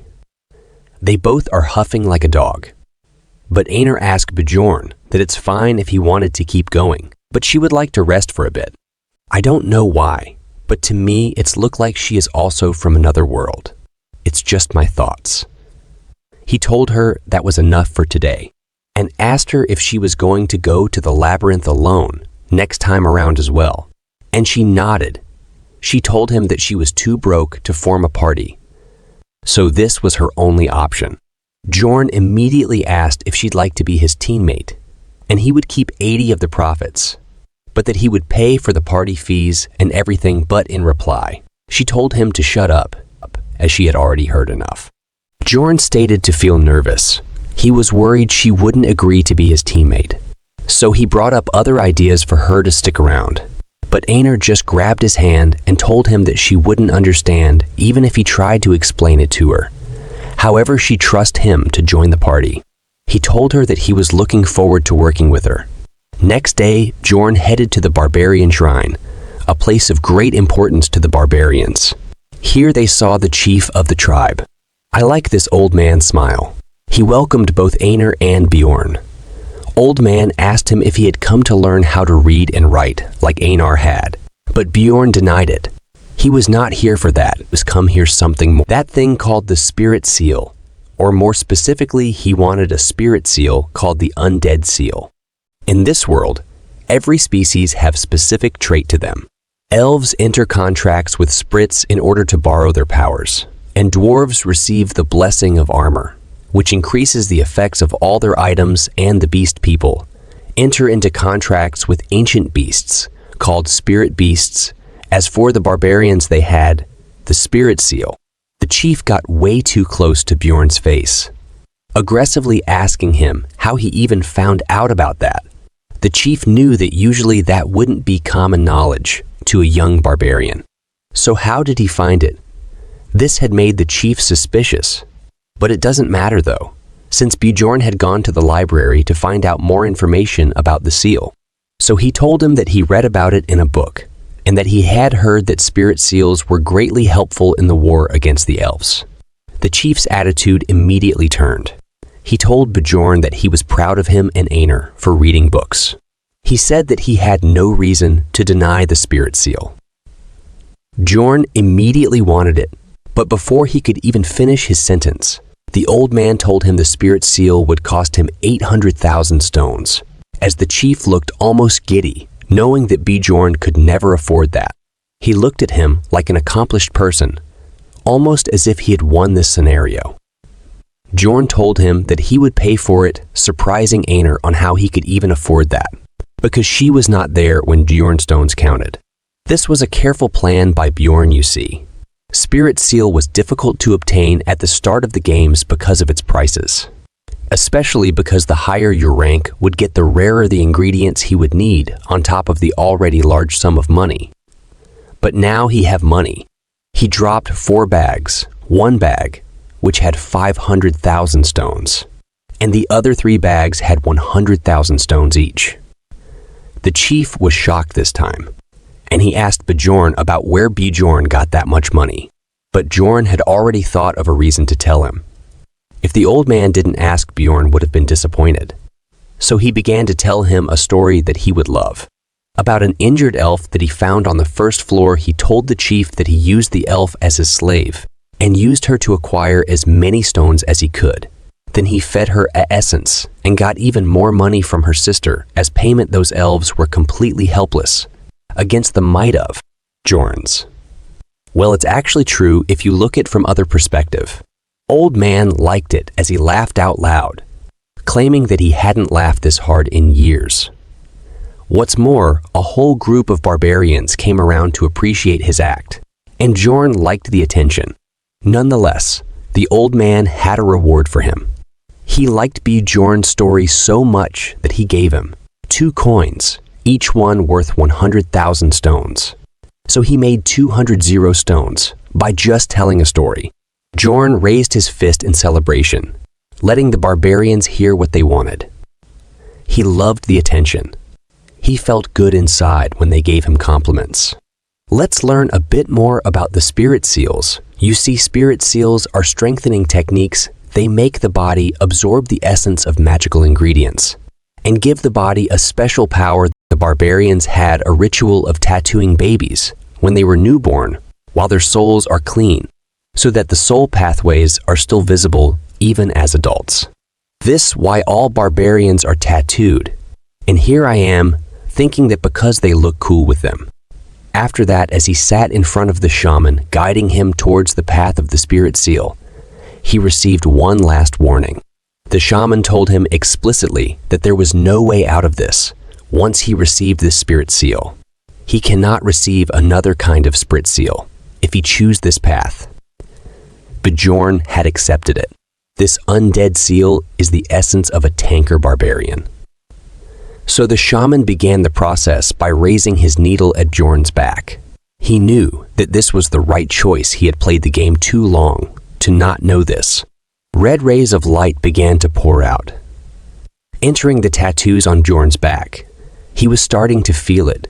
He felt it on his back, and then he felt it through his entire body. The pain was overwhelming. It hurt so bad that he wanted to scream. But he had to endure this every time he wanted to upgrade his spirit seal. After long pain, he activated the first level of the seal, and his natural regenerative skill had increased greatly. He thanked the shaman for the seal, but got shaman shocked after hearing that, and start laughing, because this was the first time a warrior thanked a witch doctor. Bjorn was confused about why is he laughing, or did he did something wrong. Bjorn quickly started walking out before the shaman started getting suspicious. The morning was here, and Bjorn headed out to the commercial district to buy necessary equipment. After training with Einar for quite a long time, he had learned that he definitely wasn't fit to be a swordsman. His plan was to only use shield techniques after a point. So building proficiency in swordsmanship would be pointless. This is why he was looking for a one-handed blunt weapon. The shopkeeper showed him a large collection of blunt weapons that barbarians prefer. These were good-looking weapons that Bjorn knew would fit a barbarian's taste, but he asked for a more normal-looking one. The shopkeeper handed him a simple bronze mace, which immediately caught his eye. It was a small mace that cost 220,000 stones.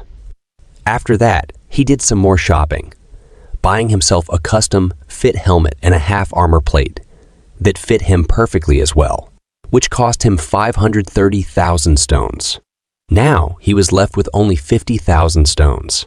A lot of time had passed since he had left the labyrinth, and his daily routine eventually set itself. He also met Erwin every day. He would wake up at 7 in the morning and get some breakfast with Erwin. Then he headed to the library and read until afternoon. After that, he always ate lunch at new locations, just so he could gather information that wasn't readily available in the books of the library, listening to adventurers speak. At around 5, he would make his way to the end where the barbarians were living, and he would train there. By the 7th day of training, he started to go up against different barbarians, testing out his strength against the lot. There were no techniques or systematic combat skills involved in these duels. It was just a fight with your instincts, and that was good practice for the labyrinth. After regular training, he had become strong enough that he could even win against Einar sometimes in duels.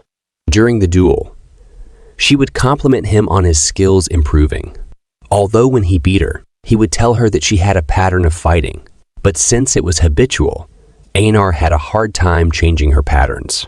At night, he would get home and wash up, after which it was time for Erwin to come see him again. He walked out of the shower and saw her there. He asked her how she could make the 1-hour walk journey every single day, but she was usually just happy to see him and wanted to eat dinner with him. They would be together till 11 p.m., after which she bid him goodnight as it was time for her to leave.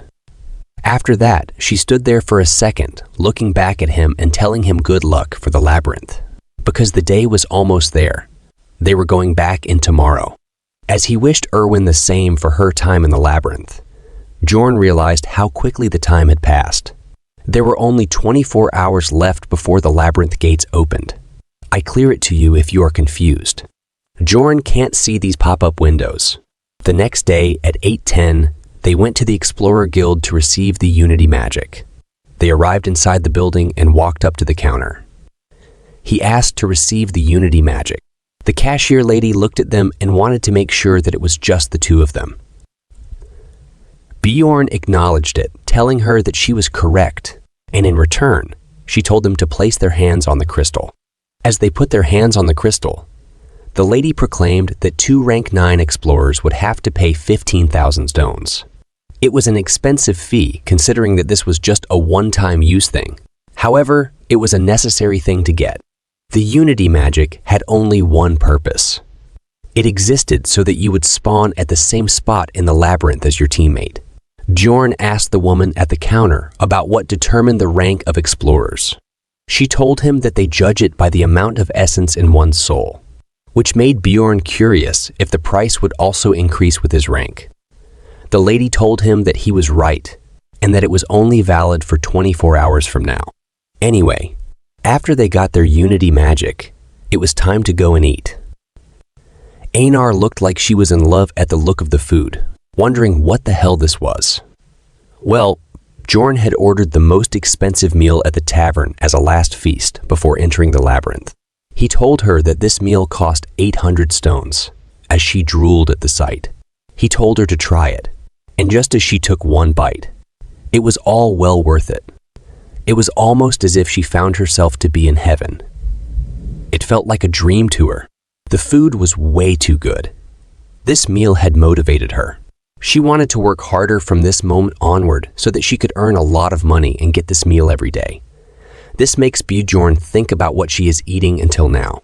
After that, at midnight, there were only 10 minutes before the labyrinth would open. The guards were stopping people from entering before it began. As Bjorn was noticing the size of the humongous portal, he heard a loud commotion in the background. It was a group of freshly turned warriors. They were cheering Parthun as a great warrior. Bjorn wondered how they even managed to find their way every time. I think there is another worlder like Bjorn every time in the new group. Again, it's just my thinking. Einar, on the other hand, got sentimental looking at them. It reminded her of the good old days, which was literally just a month ago. The announcer told everyone that they could now enter. Einar got excited and told Bjorn that they should go now, but he told her to wait. Instead, he was trying to explain how an unstable portal could help them spawn closer to the second floor's gate. But she just told him to shut up about it and tell her what to do, once it's time. After all, she had blind faith, and she knew that she was too dumb to understand his explanation. There was only 1 minute remaining until the gate closed, and she got a bit nervous that they weren't going to make it in time. Bjorn noticed how much smaller it had gotten than how it initially started. It was about the same size when he first went into it. As well, he was just waiting for the guard to say that it was about to close, which would be his cue. That's when he heard the guard scream out that the gate would close soon, and Bjorn was ready. He told Einar to go, and the two began to dash towards the gate. It was time for them to enter, and even though the guard tried to stop them, telling them it's dangerous as they passed through the gate, they had found themselves in complete darkness.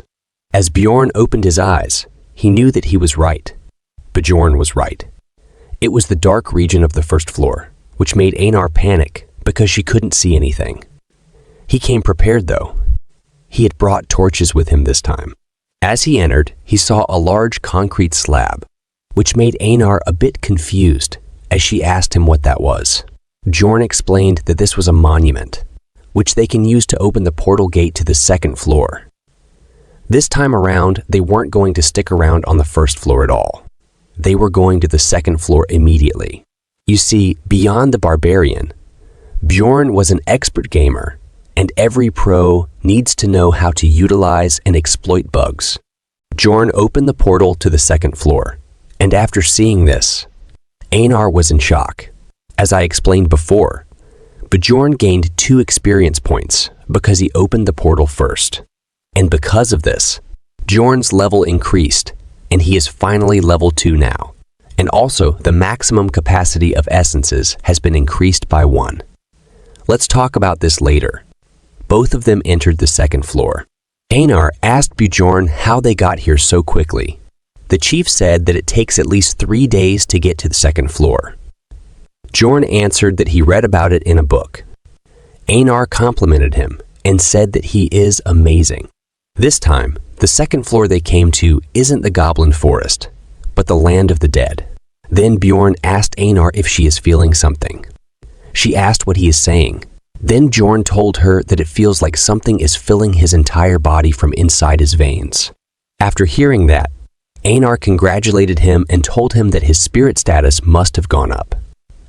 Then Bjorn understood that this is leveling up. There are also levels in Dungeon and Stone and B, which are needed when using skills increase with level. The amount of essences one can consume also increases with each level. Since Bjorn is now level 2, he can take 2 essences. Einar was still confused because his spirit status increased without killing any monsters. Then, Bjorn explained to her that it was because opening that portal counted as an accomplishment. Experience. It's called accomplishments in this world, but you can only gain it once per type of monster. After a certain point, it becomes very difficult to obtain, and one way to break that wall is to open the first portal with a speedrun.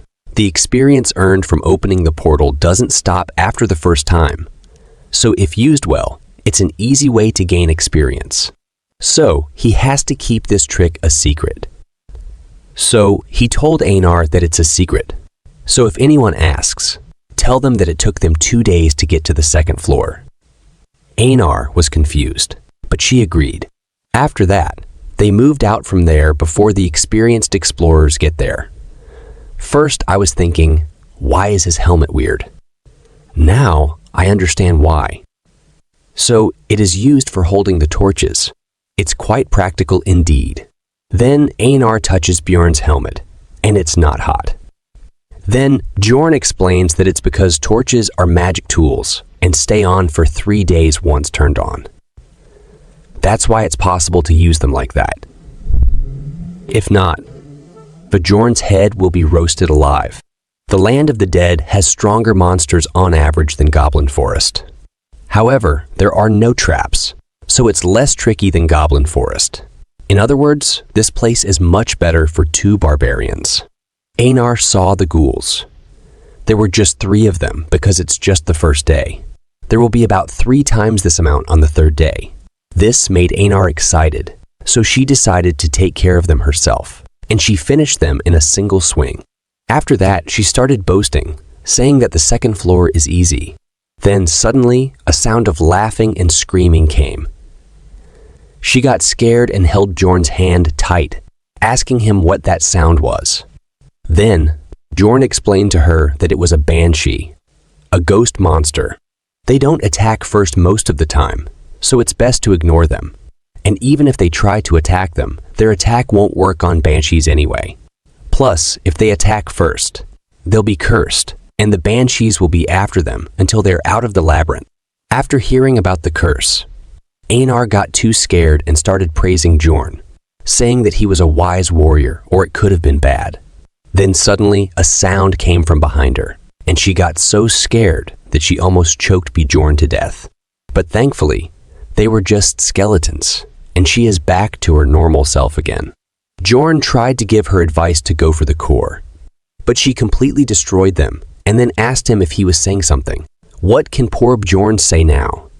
But what's more important is that he also gained 1 experience point. After that, they traveled north for almost 8 hours, and naturally, they were able to come across new monsters. Elder ghouls, which are double the size of normal ghouls, skeleton mutants called skeleton warriors, and even skeleton archers. But there was not much difficulty. There were only a few of them in numbers, because it's just the first day, and Bjorn's battle ability had grown quite a bit. First of all, mace. His weapon now was the perfect size and weight for him, so he was able to crush their skulls much more easily than the hammer. Next, the armor, which reduced the surface area he had to protect using the shield, letting him fight much more aggressively. The steel helmet might not protect him too well from a crossbow, but it easily stopped arrows from half-broken bows. He might be good at destroying the enemies, but there is one more who's just as good or better. Bjorn feeling refreshed compared to the fights he participated in with Erwin. Bjorn's arm was injured, but it healed soon. Then Einar asked Bjorn the reason for it, or is this the spirit seal thing? He answered that yes, it was. The undead seal's level 1 effect is better natural regeneration. It takes only about 1 minute to heal 0.5 centimeters deep. Plus, his stamina itself recovers quickly too, increasing his endurance, meaning making him a perfect punching bag. Now, the ground is no longer wet. The terrain is different, and they are ready for the new adventure and new enemies with their heroic pose. I think I've seen this pose somewhere, but I can't quite pinpoint where. They were just giving a pose when suddenly a sound came from behind. This time, it's an 8th rank monster, Death Fiend. It's a scary monster that eats light, and you won't notice it until it comes near you. Bjorn ordered Einar to attack its head. Einar was a little scared, but she said that she trusts him, and they started attacking the monster. But Death Fiend is not an easy opponent to beat. Its skin is as hard as a hard stone, and it's also super strong. Einar tried attacking its neck, but she was not strong enough to cut its head. She started panicking, asking Bjorn what to do. Death Fiend is known for its good defense. Plus, Death Fiends have a passive skill called Body Preservation, which helps him heal faster. Because of Einar's attack, Death Fiend used his active skill, Call of the Dead, to summon ghouls. Difficulty suddenly rose. It looks like Death Fiend's essence is great to become a necromancer. Bjorn ordered Einar to take care of the ghouls first, and he faced the Death Fiend in the meantime. Bjorn was holding the Death Fiend while Einar was fighting the ghouls. After Einar killed all the ghouls, she attacked the Death Fiend, which distracted it and gave Bjorn a chance to attack its head. Bjorn was feeling good after attacking it, but the Death Fiend attacked Bjorn pretty hard. Bjorn also attacked it with full power, but it healed quite fast. Bjorn couldn't attack fast enough to catch up with its regenerative speed, so he was thinking of giving up on killing it and going for 9th rank monsters. But suddenly, Einar lifted the Death Fiend's leg. Bjorn understood that she is trying to mess with its balance, so he also attacked its other leg and flipped it down on its back. Because of its body, it was unable to get up on its own. This showed who the real villain here was. After that, both Bjorn and Einar started beating its head like they were pounding a rice cake. This reminded me of a Doraemon movie when they got to the moon, where Bunny makes rice cakes. They were really enjoying it, and just like that, they defeated the Death Fiend. It's lying behind a big stone. Einar was happy, but Bjorn told her that it's only worth 100 stones. But with ghouls, it's 300. She was shocked that one Death Fiend is worth only 100. Then Einar asked Bjorn how much the bread they had at the inn was. Bjorn answered that the cream pie would about 300 stones. She was happy, and said that she can enjoy one of those each time she kills a Death Fiend. This motivated Einar, but I think she forgot that they are splitting 8. Bjorn gets 80, and Einar only 20. Well, whatever. Bjorn was also happy because she was so active while Erwin was a bit passive. After that, they went around the area hunting Death Fiends. As soon as they came across one, They attacked its 2 legs to bring it down and started pounding its head until it died. They hunted about 70 death fiends like that all day. At the beginning of Dungeon and Stone, where the essence drop rate is very low, most people build their base on the essence they pick up. That's why he aimed for a death fiend's essence, which would synergize with his undead seal and has a nice passive skill. But they haven't gotten any. On the second day, the death fiends now appear in pairs, but they had learned how to deal with them already, so it wasn't as difficult as he expected. They knocked one down and worked together to knock down the other one. Of course, if they can't kill the death fiends quickly, they might be surrounded by ghouls, putting them in danger. Death fiends don't chase enemies out of their territory, so they just need to run like hell. Starting in the afternoon, the death fiends started appearing in groups of 3. So when the second day was coming to an end, they stopped hunting death fiends. They decided to take rest. So they found a cozy place to rest, but another team showed up. Bjorn tried to scare them off, but before he could do anything, Einar scared them and quickly ran from there. Then she ordered Bjorn to move somewhere else because they now know their location. They needed to find a different place to camp. It looks like they don't like humans at all. Maybe something similar to what happened to Erwin happened to her in the last labyrinth exploration. They were just searching for a good place to camp when suddenly the screams of people asking for help came. They were shocked because these were not the sounds someone makes when attacked by a monster. Instead, it sounded like a person killing another. They tried to run away from there, but a voice stopped them. There are 4 fresh corpses there, and no fighting signs, and one woman standing there. This means she is a plunderer. Plunderers. They are people who professionally hunt explorers. Instead of collecting monster magic crystals, they loot explorers' equipment for profit. Of course, plundering is outlawed in Rafdonia, and its punishment is death. But just like how Bjorn wasn't investigated for killing 6 explorers, although it was in self-defense, as long as no one mentions it, there is no way for people outside the labyrinth to know. For now, they are facing a strong plunderer, and she asked them if it is their first time seeing a plunderer. Both of them are stunned. Bjorn didn't speak out loud, but he was thinking that he never seen a plunderer that looked as professional as her. She is over 170 tall and thin, with red hair that comes down to the shoulders and an injured right ear. This ear didn't look like that of a human. I think she is not human, or at least not a complete human, maybe half-elf or something else. Again, it's just my thoughts. She also have a tattoo underneath her eye. These kinds of traits make her very recognizable, but considering he never heard about her, she must be very good at her job. In other words, she leaves no witnesses. Then Einar tells Bjorn that she thinks that she is very strong. Bjorn starts analyzing her strength by seeing the corpses. There are a total of 4 corpses there. The equipment seems pretty high rank, and there's a mage too.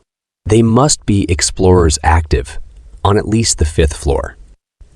3 of them don't have any external injuries and only threw up. The 3 must have been poisoned, and the last one must have had a tolerance. Then he asks her if she was teammates with them. She says that who knows. Maybe they thought so. After that, she started looting them. She put the looted items in a pocket plane bag, which are quite expensive. This makes Bjorn sure that he can't imagine how much stronger she is than them. She called them out, and both of them were stunned, thinking about what to do. Then Einar asks Bjorn if they're going to fight, but Bjorn told her to run as fast as she can. Then both of them start running while the plunderer watches them. They run with their full power without looking back. Bjorn looked for the signs to get to the 1st floor portal. While they are running, they meet a group of 4 human explorers. Einar was angry, but they have no choice. So Bjorn tried to get help from them by telling them about the plunderer. Then their leader asked Bjorn what is the guarantee that they are not the plunderers. So Bjorn swore on his warrior honor to verify it. They agreed, but on one condition, that they take all the rewards. Then their leader called them near so they can use his gnome ability. It assimilates the user and others within a 3-meter range with the environment. It It's a very powerful ranged stealth ability. Its con is that you can't move. But this, you can entirely avoid fighting. Bjorn was just thinking that they got lucky. But that man started laughing, saying how lucky they are that two barbarians just walked into their trap on their own.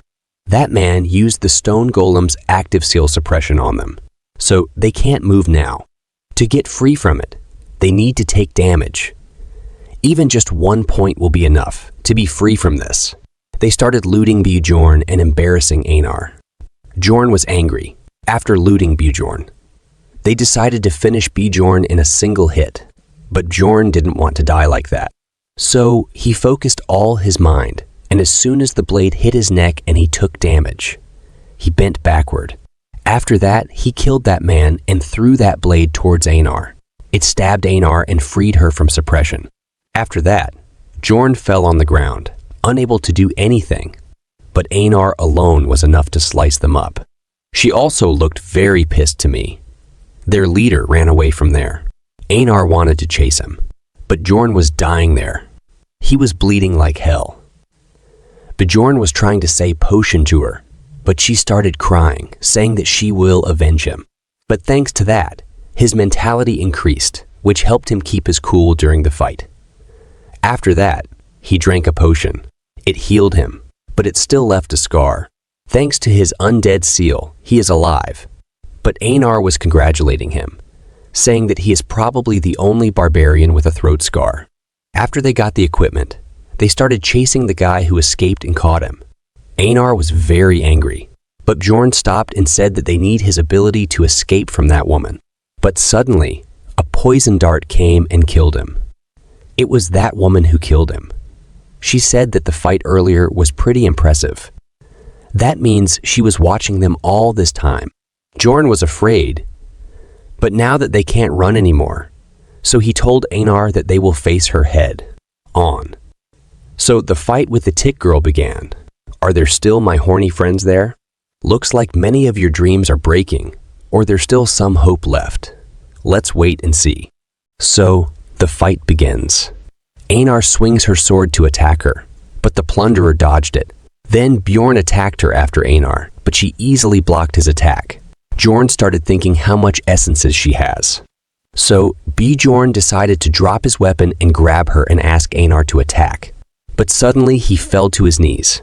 His entire body was void of strength, because the plunderer pierced through his armor and stabbed his spine with the dagger. Bjorn was confused about if she is an aura user, and if she is, then they have no chance of winning. Einar tried to attack her, but she was also injured by her. Then she asked them to give up, because poison is already spreading throughout their system, but she can let them live if they swear to not tell anyone what they saw. Bjorn was confused why she is doing it. She tells them that it was her idea from the start. She really doesn't want to kill barbarians because she was indebted to them. That's why she was just watching when they were attacked earlier. She wouldn't have had to kill them by herself if that group earlier had killed them. Einar on the ground told Bjorn not to trust her, saying that she is messing with them. Then Bjorn asked the plunderer, what if he refuses? Then she said that she will kill them. That's the promise. Then Bjorn asked her who she has promised with. Then she got angry and told him that it's none of his business. Then Bjorn swore on his honor, which he sells like vegetables. After hearing that, she came close to Bjorn, saying that he was unique. Then poured the potion on Bjorn's wound. Then she asked Einar about what she'd do, and she refused, which shocked Bjorn, and the plunderer accepted it and was ready to kill her. But Bjorn asked Einar to swear. Einar was not ready, but Bjorn asked her to trust him, and reminded her that she said that she would do whatever he says. She was unsatisfied with it, but she agreed to swear. Then Bjorn asked her what floor she was at. She looked back and told them that it's the 8th floor. Then she disappeared from there, but Bjorn promised to himself that it will be different next time they meet. After all that, it means they go back to the 1st floor to relax a bit. Bjorn now has experience to go through the portal, so he landed all right, but Einar was not good at it. Bjorn asked her if she is all right. She said that it hurts, but as a non-warrior, she doesn't even deserve to talk about her pain now. Her mind is completely broken from the shame of begging for her life. Bjorn tried to encourage her that the warrior that survives is the strongest, but she didn't buy it, saying that she won't understand if he talks too much. But still, she gets what he means, enduring this shame and desire. That means she is a strong warrior like Bjorn. But Bjorn doesn't feel any of those things because he is not a real barbarian. They have been awake for 20 hours now, and all the things they've gone through have made them mentally exhausted. But they can't sleep. Even Bjorn was not feeling as bad as Einar is, but still, he feels rather terrible. Bjorn remembers his past when he was saved by Blondie, when the priestess refused to heal him, and the swordsman threw a potion at him like he was sad to see it go. He took the potion like a dog back then. He was happy to be alive, but he can't forget that feeling. He made the best choice he could in the situations he was put in. In other words, he was only focused on the present. But what else can he do? As soon as he opened his eyes, he saw someone be beheaded, and things far from reality continued to happen. So he had no choice but to act out of prioritization for his safety. But he can't survive like this. So he decided to change his plans. Then he asked Einar if there is a way to become stronger but comes with great danger. Einar told him that she will do it. They all die if they don't get strong anyway. Then Bjorn told Einar that they are going to enter Rupture. Then they go to a region where all 4 types of monsters come all at once. And this place has darkness, so this place is unpopular. And there's no reason to come here unless you're cutting through to save time. But that just means it's a great place to hide things. There was a memorial to the person who first discovered this labyrinth, the last wise man, Dyfwian Grandel Gabrielius.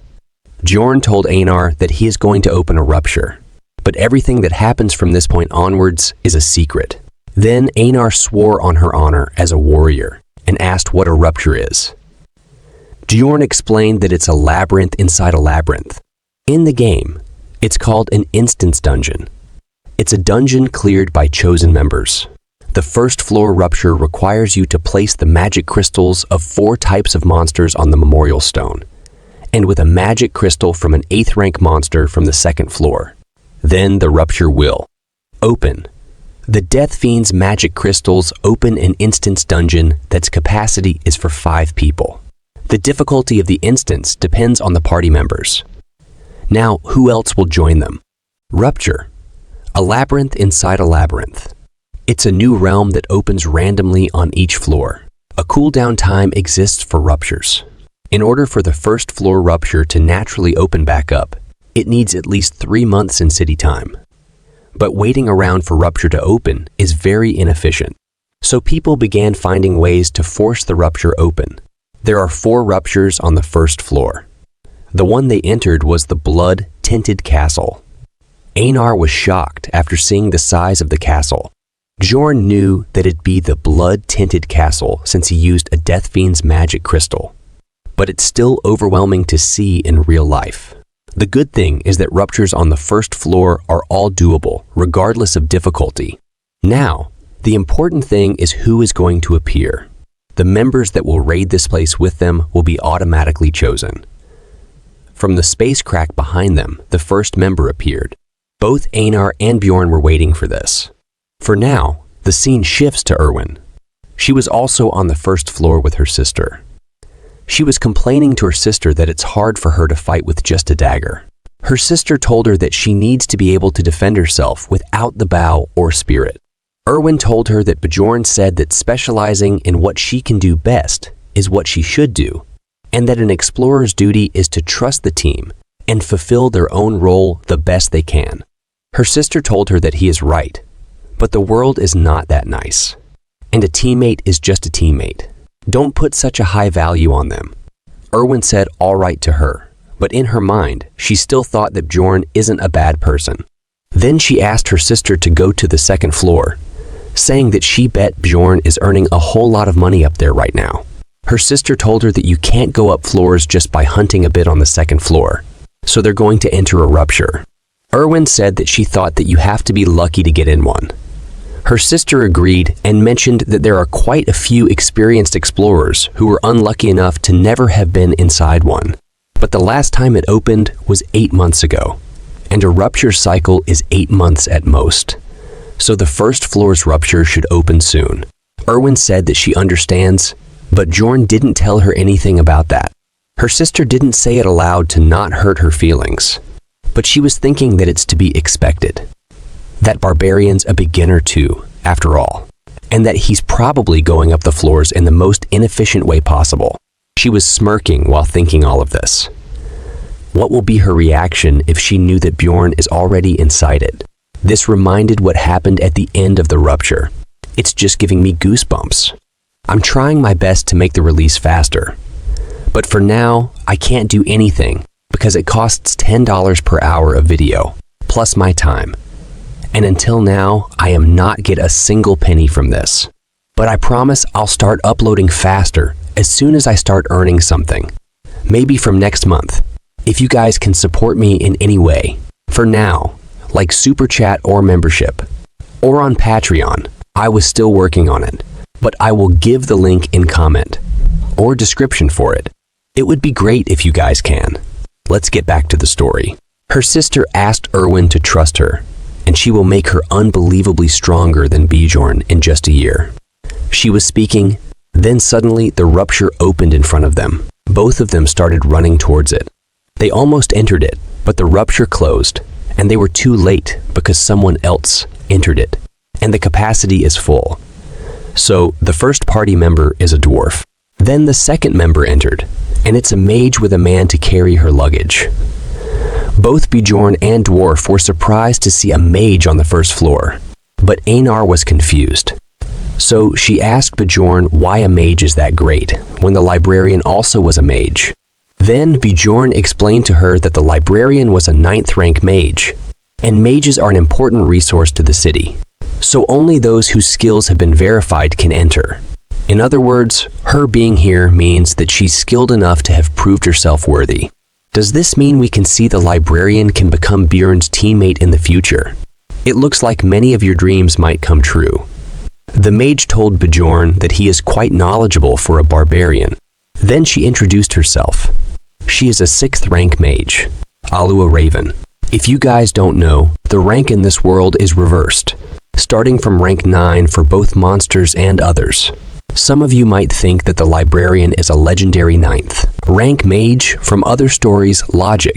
She seems a bit condescending, but all the mages in the game were absolute scums, so she is basically a saint compared to them. Then she introduced the professional carrier that she hired. His name was Tarjan. Then the dwarf introduced himself. His name is Hikurad Murad. He is an explorer for 3 years.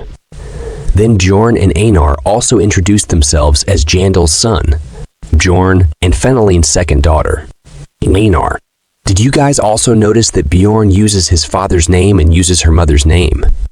I was just thinking, what if both of them are brother and sister?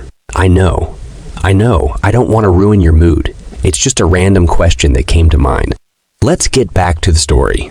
Then Bjorn asked them how they got into the rupture on the first floor, since they don't seem to have a reason to be working on that floor.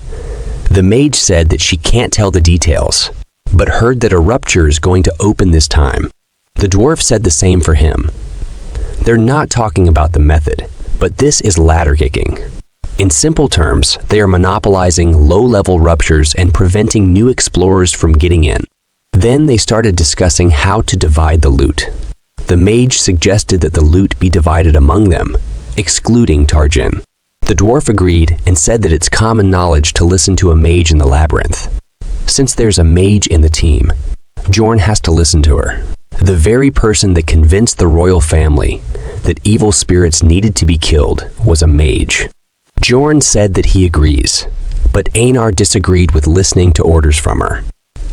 She wanted Bjorn to be the leader and said that he's not a normal barbarian. He is wiser than anyone, and he reads 6 hours a day. Bjorn tried to stop her, but she didn't stop. It looks like she really wants to expose Bjorn. The mage said that a barbarian reading is unique, But they already decided. Einar said that he is not unique. He is great, and she started repeating great and warrior countless times. Bjorn was super embarrassed. Then the dwarf said it's a great thing to be respected by one's wife, and that he was envious of Bjorn. Einar got flustered and said that she is not his wife. The dwarf said that she doesn't need to be embarrassed, and both of them started arguing. Then the mage stopped them and said that they should start moving now. Bjorn was thankful that the conversation topic changed, and Raven wasn't really interested either. He just hoped she never focused her attention on him until the end. Then the dwarf said that they only know each other's names. Shouldn't they know each other's skills too? The mage said that it's not necessary. The blood-tinted castle's monsters are all 7th rank and under, so just Tarjin and she would be sufficient. They all looked a bit upset because of it. She also said that she would be taking the loot from the Guardian. This pissed the big guy off. The situation became tense between the mage and the dwarf. The Guardian's loot is the Rupture's flower. For a mage who's financially stable, research is their priority. But the most important thing for an explorer is money. The mage said that she's going to give all the magic crystals that come from the Rupture, but the dwarf doesn't want to eat leftovers. Raven looked really taken aback. She must not have expected such a response. Then she said that she can let him take Number's item, but she will take the Guardian's essence. The dwarf agreed and said that both of them will roll a dice for the Rupture Stone. They are completely ignoring Bjorn and Einar. Bjorn doesn't like it. He can't go back without gaining anything. So Bjorn told them that he doesn't care about the essence or the Numbers item, but they take the Rupture Stone. The mage said that he is really greedy. They do not need 2 barbarians in this party. The dwarf also said that the Rupture Stone is too much. Then Bjorn gave up the Rupture Stone and asked for 2 essences that aren't the Guardians. Both the mage and dwarf thought for a second and agreed to Bjorn's condition. Well, considering their level, this place won't have any tempting essences they want. After that, the mage and dwarf acted all friendly again, like nothing happened. Bjorn was angry, but he realized again that he needs to become stronger. He has to climb the ladder, regardless of these ladder-kicking sons of... Then they entered the blood-tinted castle. The blood-tinted castle is divided into 4 areas. The drawbridge at the entrance to the castle, the urban warfare in the outer castle wall area, the underground prison in the inner castle wall area, and finally, the demon worshipping room within the castle lord's room. They met the gargoyle at the entrance. Gargoyles are 8th rank monsters. They stay still most of the time, like a normal statue. But as soon as they spot enemies, they immediately attack. The skill they're known for is petrification, and the target for petrification was Bjorn because he was at the front. It's the most common method to defeat the gargoyles, to sacrifice a party member to the petrification while the rest fight off the gargoyles. Einar was worried for Bjorn, but the mage stopped her because it is a different story when there is a mage. The mage cast the curse, canceling magic, and Bjorn got free from petrification. And now the gargoyle can't petrify its opponents. It's a piece of cake for Bjorn and Einar to defeat them. And the other one was defeated by the dwarf. The dwarf was pretty skilled too. While Bjorn was admiring the dwarf's skill, Einar's focus went to a stone because it was floating in the air. Then it got into her carry bag itself. Then the mage told them that it's a spell to collect magic crystals, and that she'll collect them for now, and divide them up along the way. The dwarf liked it, so they started opening the gate. Destroying it. It was very dark inside, so the dwarf asked the mage to cast a spell. When the spell lightened the area, they found out that it was filled with dead men. They're rankless monsters that do not reward any exp nor magic crystals. And their corpses do not vanish either unless it spits out an essence. So basically, they're a waste of time and strength for explorers. So they finished them quickly without wasting much time. They aren't that strong either. They just look big. After they all defeated them, they dropped the dead man commander's blowhorn. Einar was little shocked to see blowhorn size. So she asks how it was used. Dwarf says that she will find out soon and start laughing. After that, they come across a steel gate. So Dwarf Hammer won't work this time. Mage asked them to leave it to her. Then she cast a powerful magic and destroyed the gate. Jorn was very impressed by her power. After some time, they come across the first chapter, the drawbridge at the castle entrance. It was close up. So Mage asked Einar to blow horn.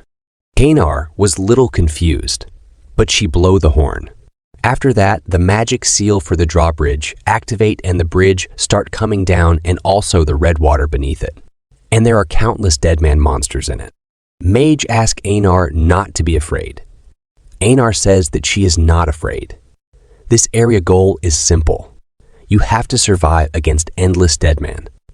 It's quite a difficult, but that's if it was a normal 9th rank party. It's an easy area as long as you have a mage with wide range attacks. Age called them near her so she can cast her magic. After that, she cast a powerful large range magic and defeated all of the deadman at once. Dwarf was overwhelmed by her. He praised her. She says that they're just deadman. Jorn was also overwhelmed by her. He didn't expect her to be this strong. After some time, when the drawbridge come down, they entered inside the inner castle. Jorn wasn't happy about how easily it finished. Now that they passed the drawbridge and entered the main castle residential area, normally they have to face countless enemies here too, but the mage cast her magic again. She couldn't kill all of them at once, like earlier, but still she killed almost 90% of the mob. But the Death Fiend is still fine. Mage says that she leaves rest of the monster to them. Jorn asked Einar to get ready, and she was very happy, like she finds her favorite toy. After that, they use their old favorite move. Both of them grab the Death Fiend leg and flip it on the ground, then use their old method. Dwarf was very shocked after seeing their method of hunting. After that, Mage cast another magic, and this time it's an injury worsening spell. A Death Fiend's advantage is their passive registration skill, body preservation. And with that passive skill on lock, Death Fiend is nothing more than a big chunk of meat to them. They don't even need to use their favorite move on Death Fiend now. They easily defeated them. After seeing all the powerful magic, Einar said that she finally understands why everyone praises mages. Dwarf was also flattering the mage. After hearing their flattering, Mage started self-boosting, saying that this is what they study so hard for. And of course, talent is needed too. But Jorn now get the geist of her character. Of course, no one can understand women fully. She likes to pretend to be humble, but she really enjoys showing off and is devoted to her studies and research. Then the mage asked their help in collecting research materials. Dwarf agreed, saying that she saved their so much time here. So of course he will help. Jorn also agreed to help. After some time, they collected many materials. After seeing so many crystals, Einar was thinking about how many pies is these worth. But Jorn was thinking about the item she forgets taking. She inspected the entire area, but didn't take that item. She just have to destroy the statue behind them. Maybe she doesn't know about it. Jorn know about it, because some gamers have a habit of pressing the button to interact. Whenever they see a unique object or suspicious wall. I do the same thing, bro. In this type of game, Jorn was same too, so he was able to find countless hidden features in Dungeon and Stone over the 9 years he played it. All the hidden things I found was hearts in Legend of Zelda. When you use bomb near some tree, it opens a secret hole near it. But Jorn didn't tell her that because it would hurt her ego. If a barbarian knew something, she didn't when she devoted her life to studies. So he avoided doing something that will raise her suspicion. After that, they enter the inner castle, which is completely destroyed, and there was also no monsters. Mage says that there's nothing to get from this place. So they go to their next location, underground prison. Everyone was excited to enter it. So Jorn opened its door. Then they entered inside the underground prison first floor. It was quite dark inside it. The dwarf asked the mage about the monsters that appear in the underground prison. Mage told him that there's skull rats, banshees, death fiends, chimera wolves, ghoul lords, and corpse golems. Dwarf says that he fought all those monsters except the corpse golem. Mage told him that corpse golems only appear in the blood-tinted castle. Then she explained the details about the corpse golem attacks and skills. She warned him about the flesh explosions. The explosive power isn't that great, but the bodily fluids of corpse golem is acidic, and it can be lethal if you get hit from up close. They are chatting happily like nothing happened between them before. After some time, Einar saw a skeleton rat on the sidewall. So she asked Bjorn, "What are these?" But Mage replied and tell her that they are the skull rats, and that are rankless monsters like Deadman. But they're not good at combat, so you just need to step on them. Einar got angry and said that she is not asking her. After hearing that, Mage was also got angry. But before anything else happens between them, a sound come and Einar gets scared and Bjorn hand. You guessed it right. It was Banshee again. Seeing her scared, Mage started scaring her more. After scaring her, she feels refreshed. Then, Bjorn says that he heard that mages have a way of dealing with banshees. Mage was shocked after hearing that. She says that he is really knowledgeable. Then again, she shows her proness and used her magic again to get rid of banshees. After defeating one, many more come to attack her, but she easily defeated them. Again, after seeing how op she was, everyone was in shock. Then they entered the second floor. There they come across chimera wolves and Q lords. The interior of the underground prison was like a mad scientist's laboratory because of all the disgusting monsters and objects. Of course, the real fun begins now. Dwarf asked Mage if she is scared of all these things. She answered that she is not because she enjoys dissections, so this much is nothing to her. Then she opened the door hidden behind the wall. They will meet the corpse golem inside, so they left their stuff behind because the corpse golem used acidic fluids. Then she asked Bjorn to turn on the torch. After that, they entered inside the gate. Inside it, there is an incredible stench that stabs at the nostrils.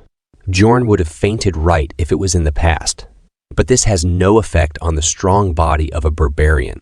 The first one to react was the weight carrier. No, not you, Tarjin. You have all the quilty of a hidden protagonist. Well, whatever, let's meet in another story. The second was the mage. She was used to seeing things like this from experience in dissections, but she was weak to smell. Here goes the proness of her. Worf says that he is glad to see that at least they are fine. After some time, they show a mountain of corpses that is talking. There are countless voices asking help. Then they show it was actually a corpse golem monster. But because of the countless screams, Bjorn was also shocked because these things are silent in the game. Bjorn asked everyone to get ready, but the dwarf was frozen because of all the screams and fear. Mage was also down already. Looks like it's finally the chance for Bjorn to shine. Dungeon and Stone is the pinnacle of a niche game, but it also has features that cater to a wider range of people. One of them is the lively and vivid illustration that looks like photography. These illustrations were used often as memes. Because of that, many people recognize the memes even if they did not know the game. But no matter how realistic the drawing is, it was nothing compared to seeing it in real life. The same applied to Bjorn too. He was also feeling scared and disgusted after seeing the corpse golem in real life, and mage that was supposed to be skilled in dissections. The dwarf that must have come across countless kinds of monsters over his 3 years as an explorer. The carrier who looked pretty strong despite his role. They treated Bjorn and Einar like trash because they're beginners, but the only ones in their right minds here are Bjorn and Einar. Then, Corpse Golem threw a corpse towards Einar and Dwarf. Bjorn tried to block it, but Golem used his skill, Flash Explosion, and scattered the acidic blood. Einar tried to save the dwarf and pulled him back, but some of the blood got into the dwarf's eyes. The dwarf was rendered powerless in the blink of an eye, and the mage who presented herself as someone so dependable. She was still barfing it up. Bjorn asked Einar to take the dwarf to the back and protect the mage. I didn't expect Einar to actually agree to protect the mage, but she quickly followed the order and took the dwarf back. Corpse Golem's attack pattern is simple. They throw corpse bombs at those far away. As for the closer enemies, they pull them in for consumption. So you should not get too close to a corpse golem. If you get too close, the corpse golem will focus on the mage instead of you. And why am I telling you things like this in detail? It was because maybe one of you guys transferred to this world for some reason. So you guys won't curse me for not telling you important details. I'm just saying don't take it to heart and start preparing for it. Okay, let's back to the story. Since the mage is still not in her right mind, that would be the worst case scenario if she got attacked right now. So, Bjorn has to keep his distance until the mage gets better and lure the golem the other way to stall time. After some time, the mage recovered a little bit. So, she cast a magic spell and attacked the corpse golem. The first phase of the corpse golem, which would have normally taken a long time with many torches, was finished off with just one spell. The corpse golem's outer body was burned to ashes with just one spell. The second phase, skeleton golem mode, starts. Einar and Bjorn were ready to fight him. Bjorn told Einar to attack its chest. After that, both Einar and Bjorn attacked its chest and defeated it. After its body disappeared, it left behind the essence. Einar was excited to see the essence. A rupture is basically a treasure chest. Elite monsters that do not appear in the normal fields are like long-awaited rain to explorers since they have limited ways of earning experience. And the loot from the Guardians is something that all explorers desire. But a rupture's main temptation is the fact that the rate of essence drops increases exponentially. So considering the possibility, it's weird that it took this long for them to come across an essence. Einar asked Bjorn what they were going to do now with the essence. Bjorn said that they are the ones with a claim to it, and that they are the ones who did the most work, and that was what they had promised when deciding the loot. Bjorn actually wanted 2 essences. Death Fiend Essence for its regenerative power and a Chimera Wolf's for its strength. He didn't expect to earn the essence of a rank 7 elite monster, Corpse Golem, that only appears once in the blood-tinted castle. Plus, the stats it would raise are perfect for a tanker. His body will be dulled because of the decrease in perception, but the other stats increase makeup for it. Bone density has a great effect on defense, and it's raised by 55. Weight, which is great for knocking back an enemy or blunt weapon damage, will be increased by 21. Pain tolerance is very useful too. Strength and poison tolerance are also helpful stats. But the problem is the skills. The active skill is Flesh Explosion, which causes great damage, but it costs the character's own hap. Plus, because of acidic bodily fluids, if a character is damaged, the acidic blood gets on the equipment and greatly reduces its durability. Bro is thinking about equipment, and I was thinking about what will happen to his romantic life if all the bodily fluids become acidic. And what will happen to little Bjorns swimming in that fluid? I just don't want to think about it.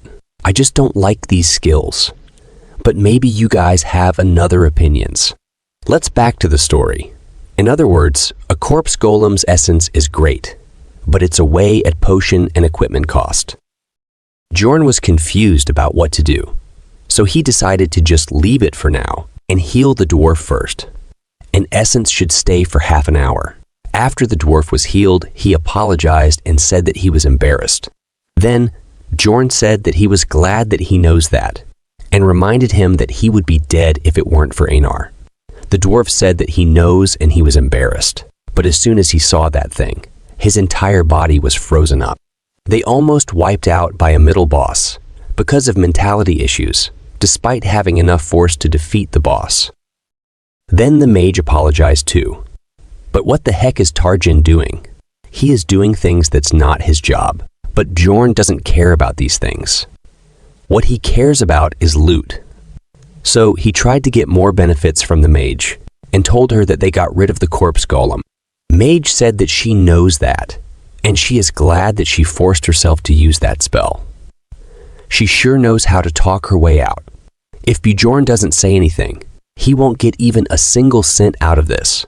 Then Bjorn said that they saved their lives, and that's more than one person's responsibility.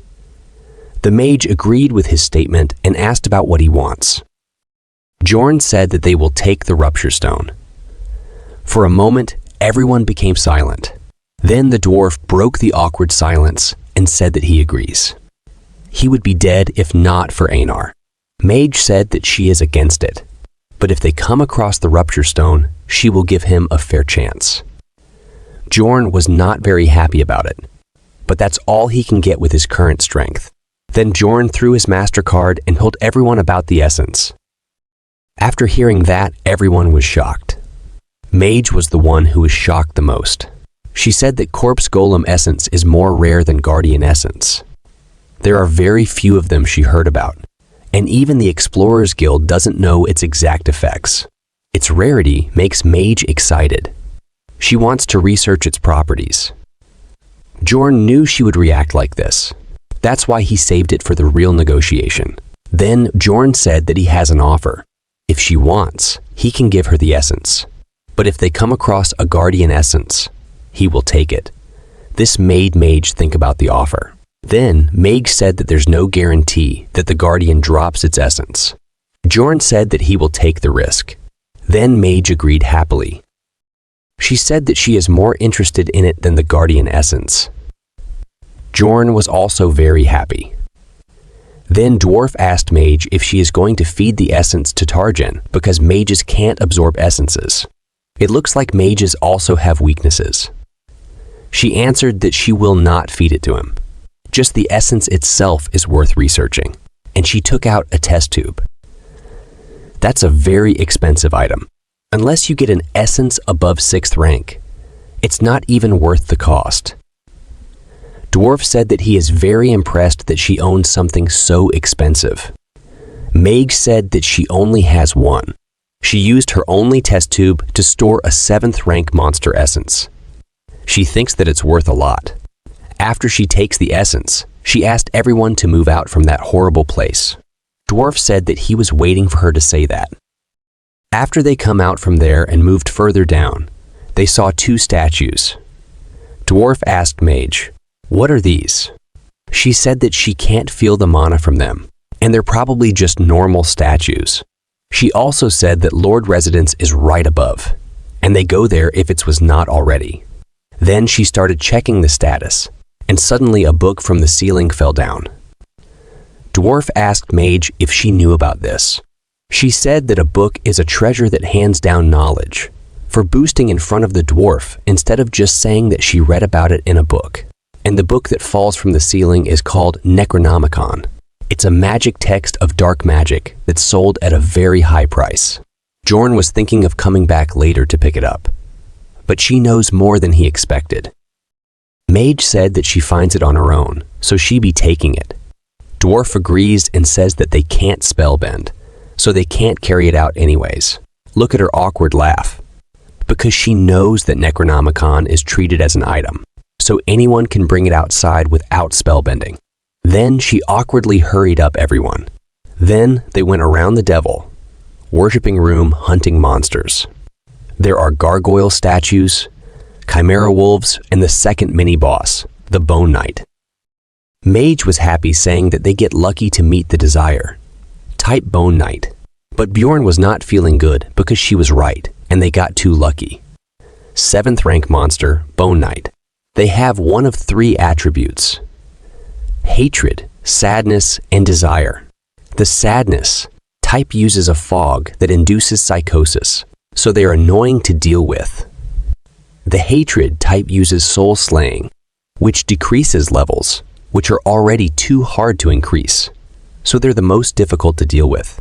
Finally, the desire type that's in front of them right now. It also looks cheap and looks compared to the other 2. It has the ability to regenerate itself using life power absorption. It's a good skill, but Mage can easily nullify its skill. Using her spell she casted on Death Fiend, then Einar and Bjorn easily defeated it. They are the easiest type to fight. On top of that, Bone Knight also dropped the essence. Everyone was a bit shocked because they got 2 mid-boss essences. Dwarf congratulates Bjorn and Einar. Then Bjorn asks Einar to take the essence. Bone Knight essence is good, so Bjorn also wants it.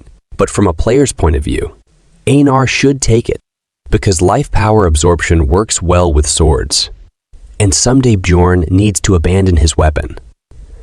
Plus, when he entered the labyrinth together with Einar, he felt that Einar is dependable. Einar thanks Bjorn and promised that she will repay him in the future for this. Then she started absorbing the essence, but Bjorn didn't tell her one thing. Bjorn always does that. First, he gave Erwin a 9th rank monster essence. If not for him, her sister would have given her a higher and better essence. And now it's Einar. It's good that it's at least a 7th rank monster essence, but from the weakest one. I think he just wants them to be strong enough to help him now, but not strong enough that they become a threat to him. Again, this is all my theory. After Einar finished absorbing the essence, she said that she didn't feel any big changes. Then she saw Bjorn, and she was shocked. She asked Bjorn how he got bigger. Then she saw the other 2, and she was more shocked because the dwarf is looking less like a dwarf now. Then she asked what they had done. Then Bjorn told her that she is the one who got smaller. She was shocked. The mage explained the basic effect of a Bone Knight's essence, higher bone density in return for shorter bones. She explained it in detail, but to put it like a game stat window, that's what it looks like. It has good passive skills, but for active ones, you need another good healing skill to take full benefit of it. Mage explained that Einar only got shorter, but her strength didn't decrease. But Einar started screaming and crying, saying that now no one will see her as a warrior anymore. Everyone already looked down on her because she is a woman. Mage tried to calm her down by saying that she got very pretty, but it made matters worse because that means she doesn't look like a warrior anymore. Bjorn also tried to encourage her. The dwarf said that it's a cool essence, and he would have been invisible if he had taken the essence and started laughing on his own. I like this dwarf character. He always keeps laughing and making jokes all the time. On the other hand, the mage said that she would like to do a detailed check on her when they are back in the city. What can I say about her? Only Bjorn was truly trying to encourage her. Others are just saying whatever they want without thinking about her. Then Bjorn told Einar to test out her essence on the Death Fiend. Einar was not very excited about it, but she still has to do her duty, even if she doesn't look like a warrior anymore. That's what she said, not me. But to be honest, she looked good before than now. Then she goes near the Death Fiend and casually swings her sword. But this casual swing cuts down the Death Fiend in half. This surprises even the mage. Einar was shocked after seeing that. She started crying, saying that she is still a warrior. Bjorn says that she is not just a warrior. Bjorn says that she is a stronger warrior. After that, both of them start cheering, but others didn't stop for them. They start walking. After some time, they come to the Guardian Room, the final boss of this rupture. The dwarf says that it was fun with all of them, but it's almost time for them to say goodbye. The mage also says that she was a bit sad and gets why people work as explorers.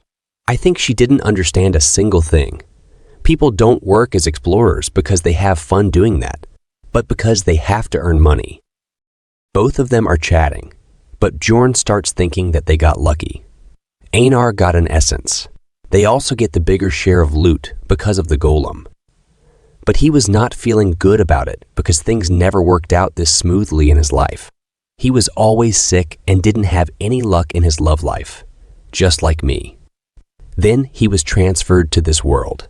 He started thinking about the worst case scenario that can happen to them in their current situation.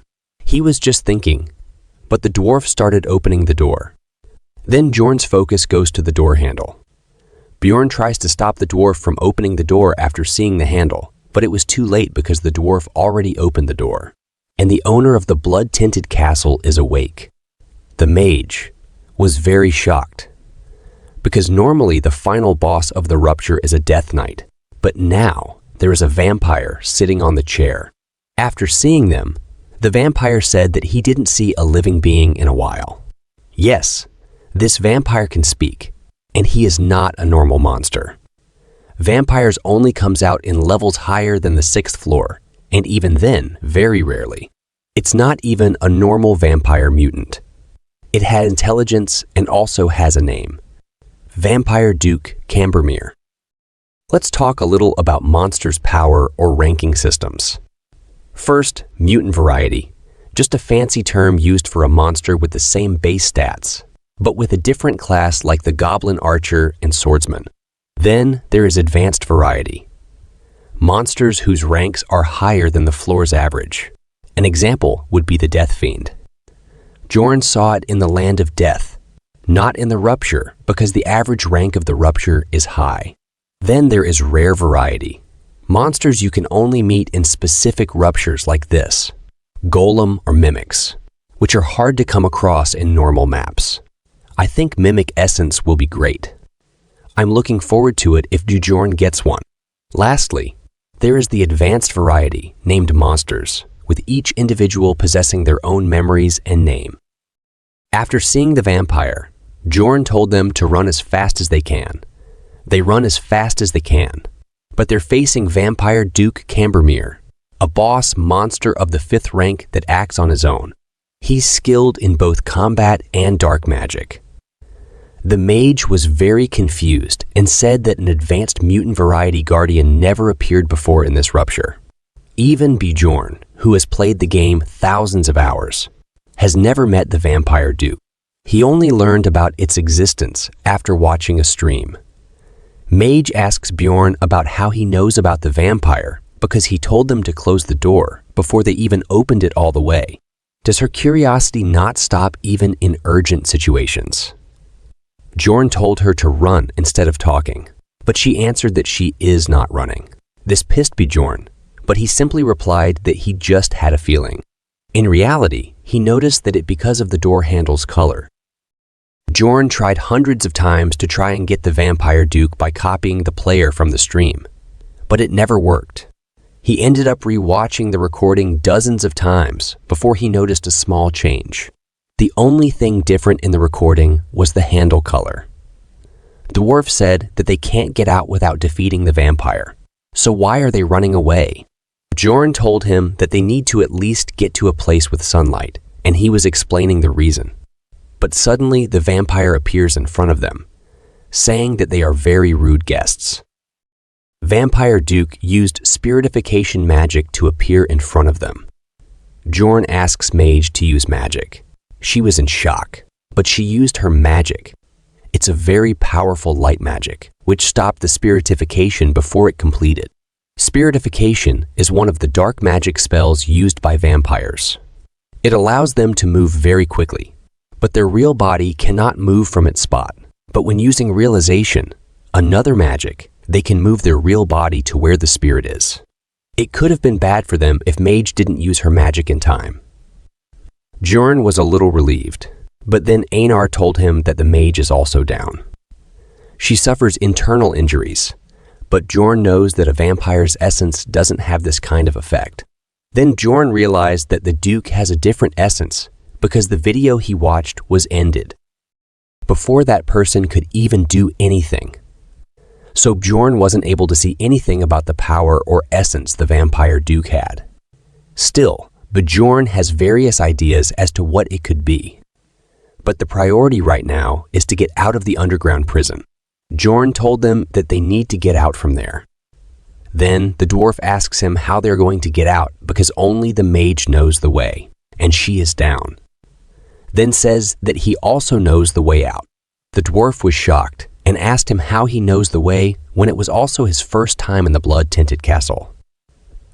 Bjorn got a little nervous, but he answered calmly that he memorized it. Well, technically he didn't lie.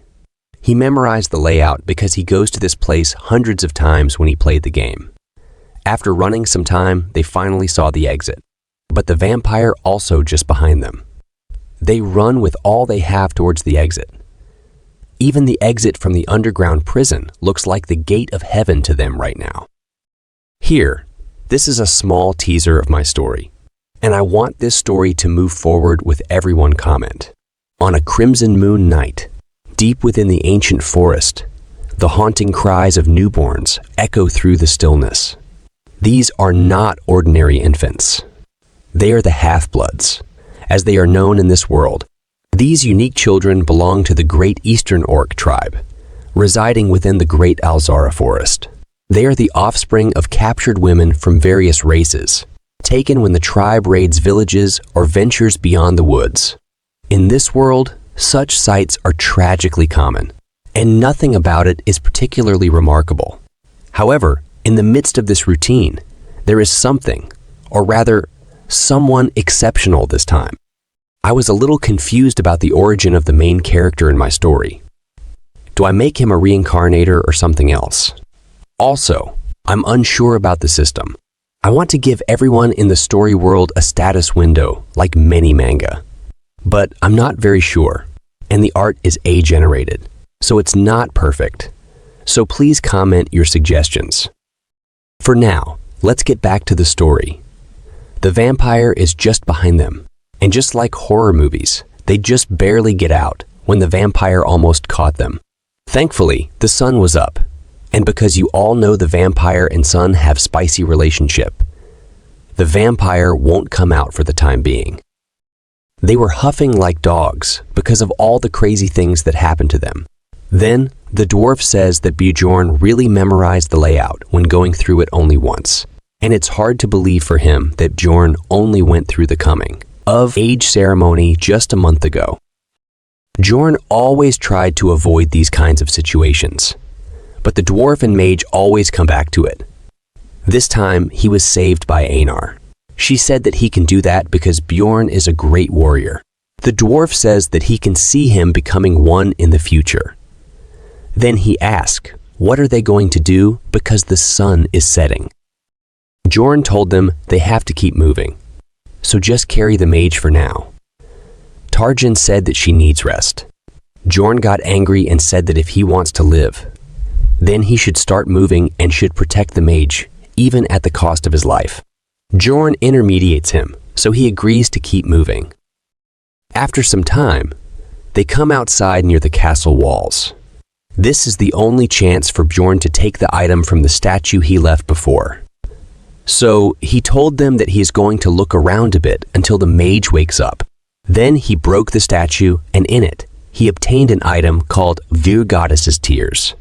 It's a one-time, use item, but it's good for healing, and it's also good for attacking evil, type monsters too. Then, to everyone, and the mage was awake, but isn't looking good. Then they have a chat about the vampire. Bjorn asks her how she became like this. She answers that she doesn't know the specific reason, but it can be pain, sharing. Then Bjorn asks her how much time will it take to recover her. She says that it will take about 20 minutes, and then she will be able to cast a 7th rank spell 5 times. Only 5 spells are not enough to defeat the vampire.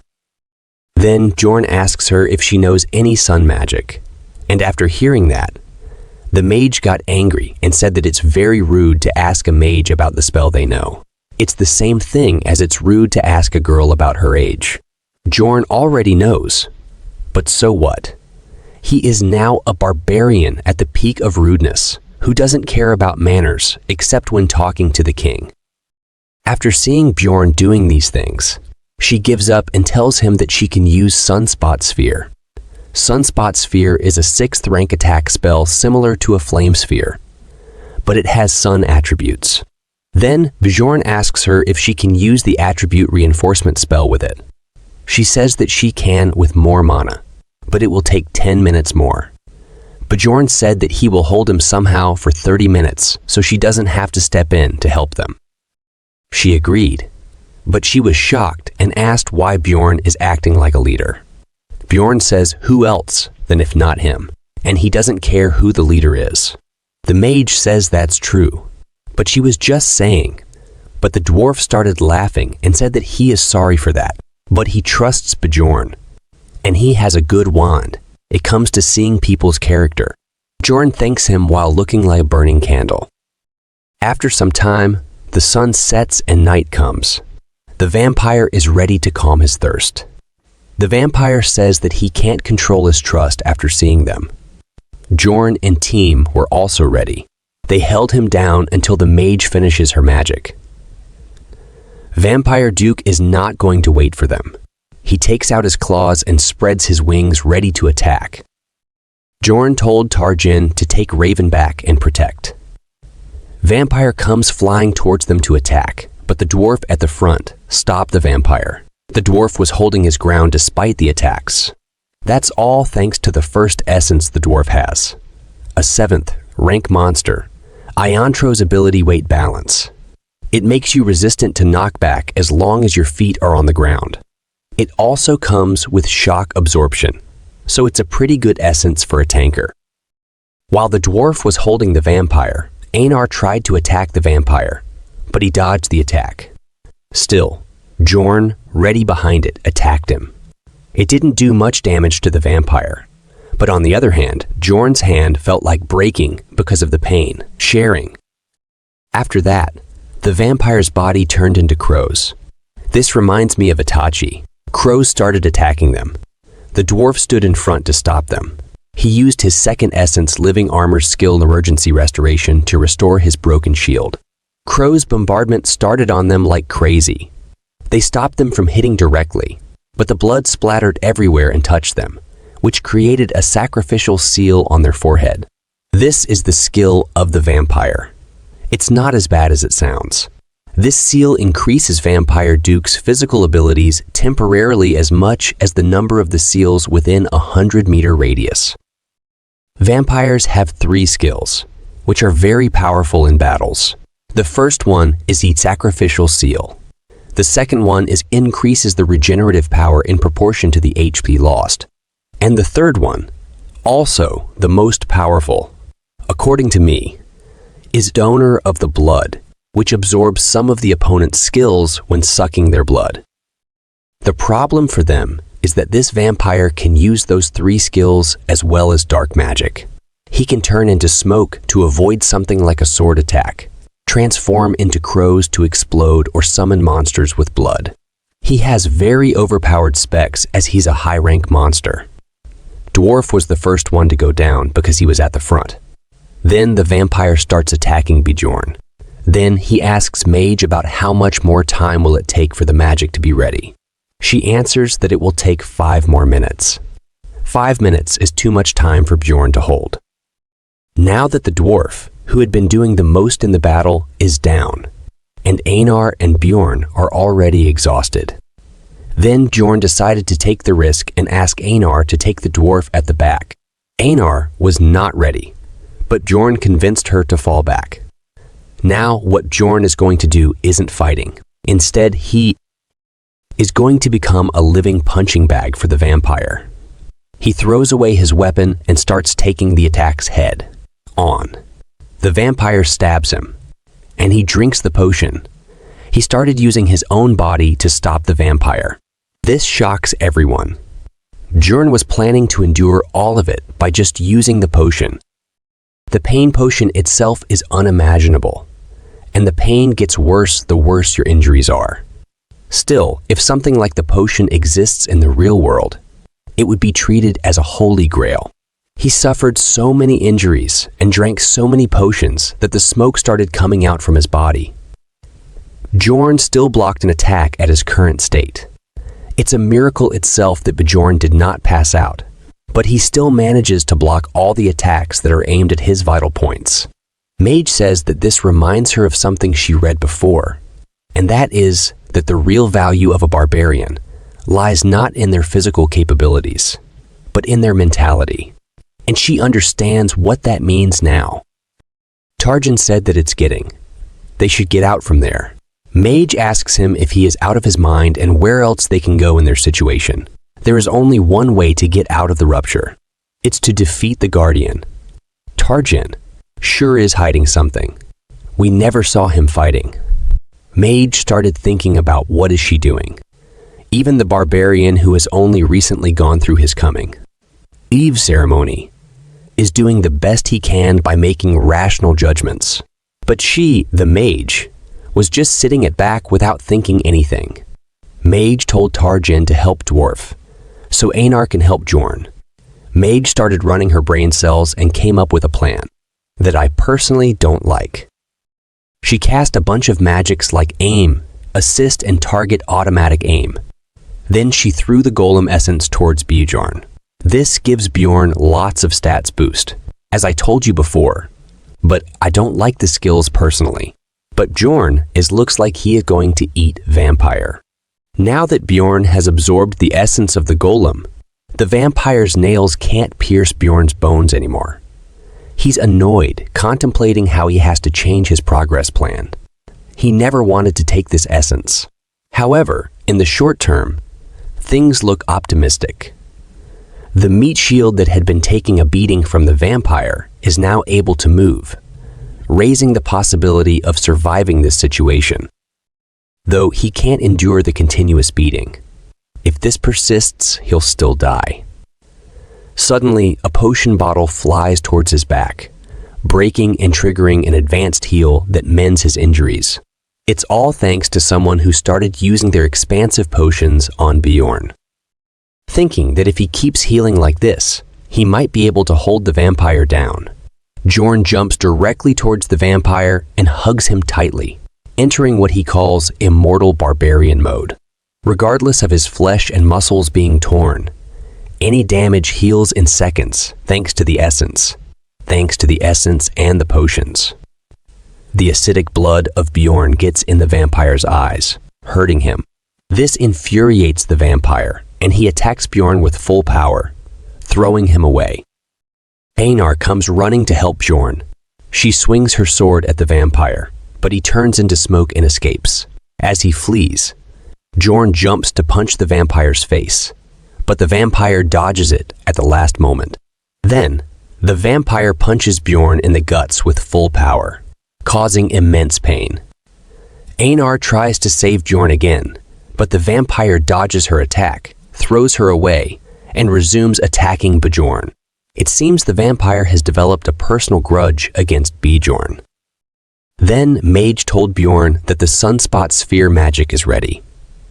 Bjorn was taking the beating like a dead body, but after hearing the mage's words, he gathered his strength and grabbed the vampire once again. His face turned red as he gathered all his strength and threw the vampire on the ground. Then he asked the dwarf to attack him. The dwarf used lightning and expulsion skills to gather thunder in his hammer and formed an electric ball. It looked like Thor's soul had entered his body as he swung his hammer and threw the electric ball towards the vampire. After the vampire got hit, he fell into an unconscious state. Then, Bjorn took out the item he was hiding in his shoes. He had been saving the goddess's tears for this moment, even after going through all the dangerous situations. Bjorn then stuffed the bottle into the vampire's mouth and gave him an uppercut while cursing him. This broke the bottle in the vampire's mouth. After the bottle broke, the vampire became the target of the blessing. The blessing heals normal targets, but seals all kinds of defensive skills or tolerance for an evil, natured creature. Due to the great shock, the vampire became paralyzed. The mage asked Bjorn to get out of the way because she had cast the magic spell. She didn't have the strength left to hold the spell for long, so she threw the magic towards the vampire. It was already too late for Bjorn to move away. The spell landed and caused a huge explosion. Bjorn was also caught in the sunspot sphere's explosion, and he fell into an unconscious state. The vampire used pain, sharing, and because of this, everyone fell into an unconscious state. Sometime later, Bjorn woke up first because he fell into the state first. He was confused because everything was quiet.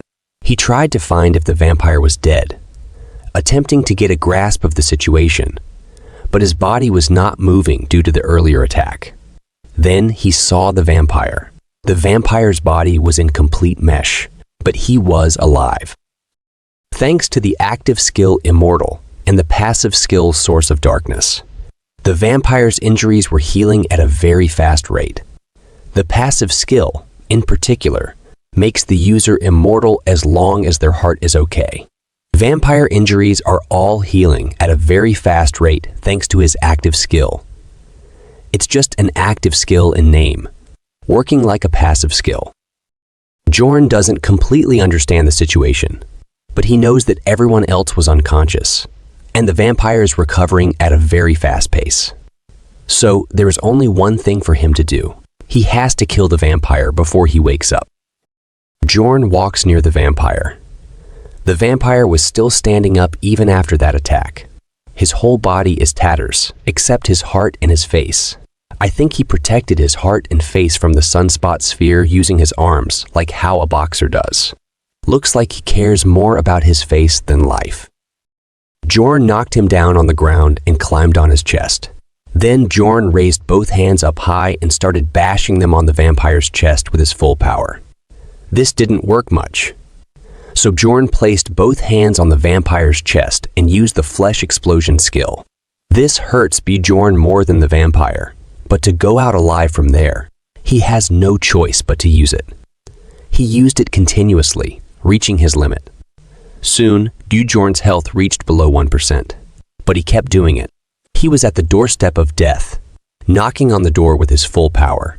So what result do you expect? Bjorn's health reached 0. After Bjorn HP reached 0%, a countdown started, consuming 3 points of mentality. So this is what we call surviving by pure willpower. But Bjorn only has 46 points in mentality, and they are depleting very fast. Bjorn knows that he will end up dead at this rate. But he cannot stop. He ends up dying even if he stopped. Soon after using this brutal skill so many times, Bjorn doesn't have hands anymore, but the vampire is still alive, even if he is looking overcooked. Then, Bjorn lies down on the vampire to use his body. Hey, don't overthink. Bjorn is using his body for flesh explosion. As Bjorn blows up with his entire body, a big explosion happens, and the vampire is finally defeated. The vampire gives 5 experience points because he is a rank 5 monster. And don't forget, the ranks are in reverse order. He also got 4 bonus experience points. 1 point bonus because the vampire is a high-ranking mutant variety, and 3 are for guardian defeat bonus. Bjorn leveled up after absorbing all of this experience. But in this game, it isn't that nice. Your health isn't healed back to full just because you level up. Bjorn's spirit power was also increased by 10. But the thing Bjorn was aiming for from the start was the Rupture Guardian's essence, which has a 33% drop rate. I was also waiting for this. The essence of the vampire was absorbed by Bjorn, and thanks to the overpowered skills, Source of Darkness, and immortal effects Bjorn got from the essence, Bjorn's health increased above 1%, and the countdown stopped. Thanks to this near-death experience, he achieved a new accomplishment, which increased Bjorn's mentality stat by 10 permanently. The mentality stat is now over 100, and other stats also increased significantly. Bjorn wakes up after a long sleep in the laps of Einar. Bjorn asks Einar about others. She told Bjorn that they all left 3 days ago. She asks Bjorn if he is okay, because he was passed out for 3 days. Bjorn was very shocked after hearing that, because this is the 7th and the last day of the labyrinth now. He checks his body, and everything is fine. There is no external injury. Then his focus goes down to important stuff.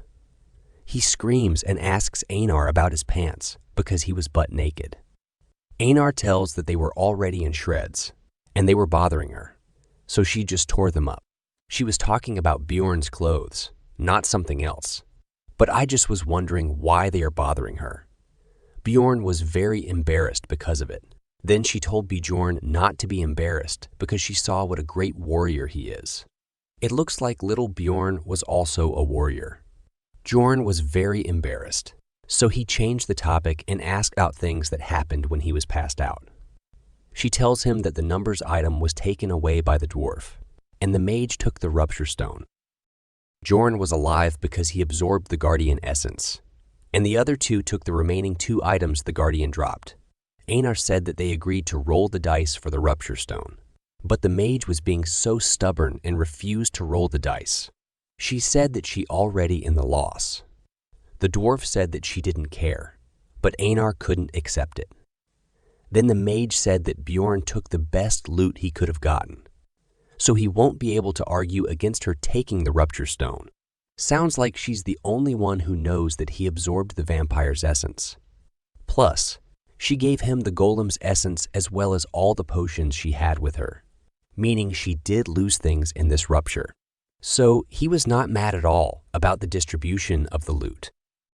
Einar was angry. She said that the mage also took all the items going around on her own, and then she left without even waiting for Bjorn to wake up. She was a disloyal and greedy mage.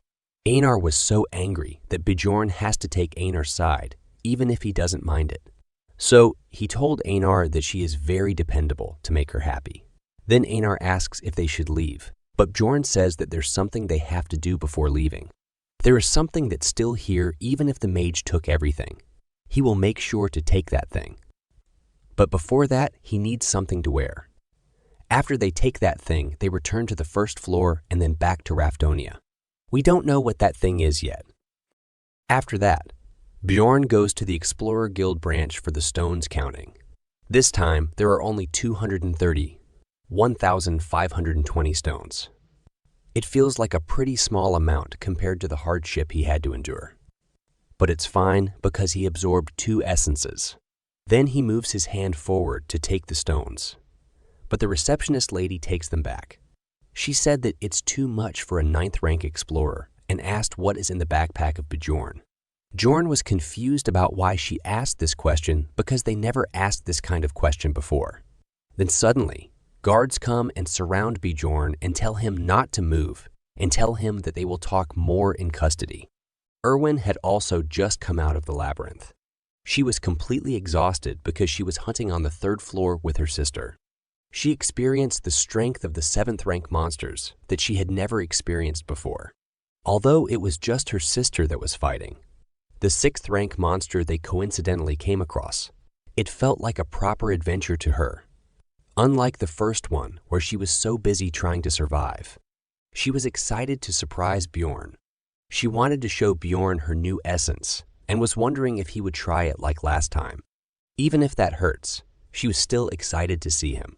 Then she entered the guild building in a line. When her chance came, she gave her stone for counting. She earned 184,100 stones.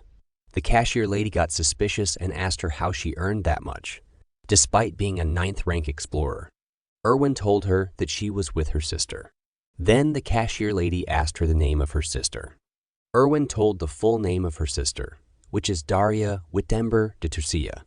The cashier lady checked her register and found that her sister is a certified explorer, so she let Erwin leave easily.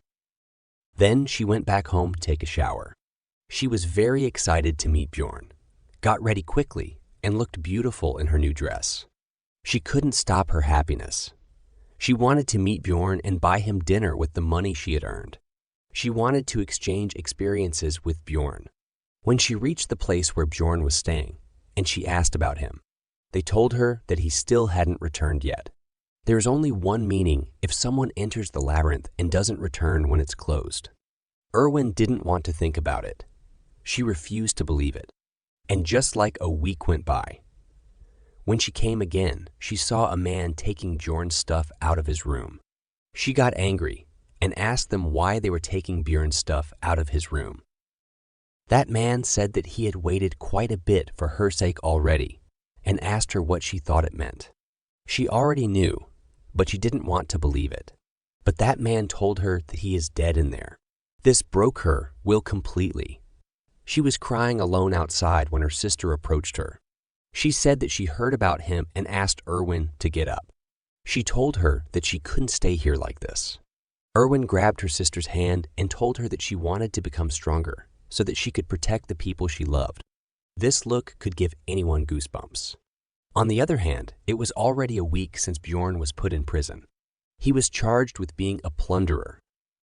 On the first day of interrogation, the investigating officer asked him about the bow. Bjorn told him that he got it from the guys who were trying to kill him. So it's not a problem to loot people who attacked you first. That man said that they would figure out who attacked first.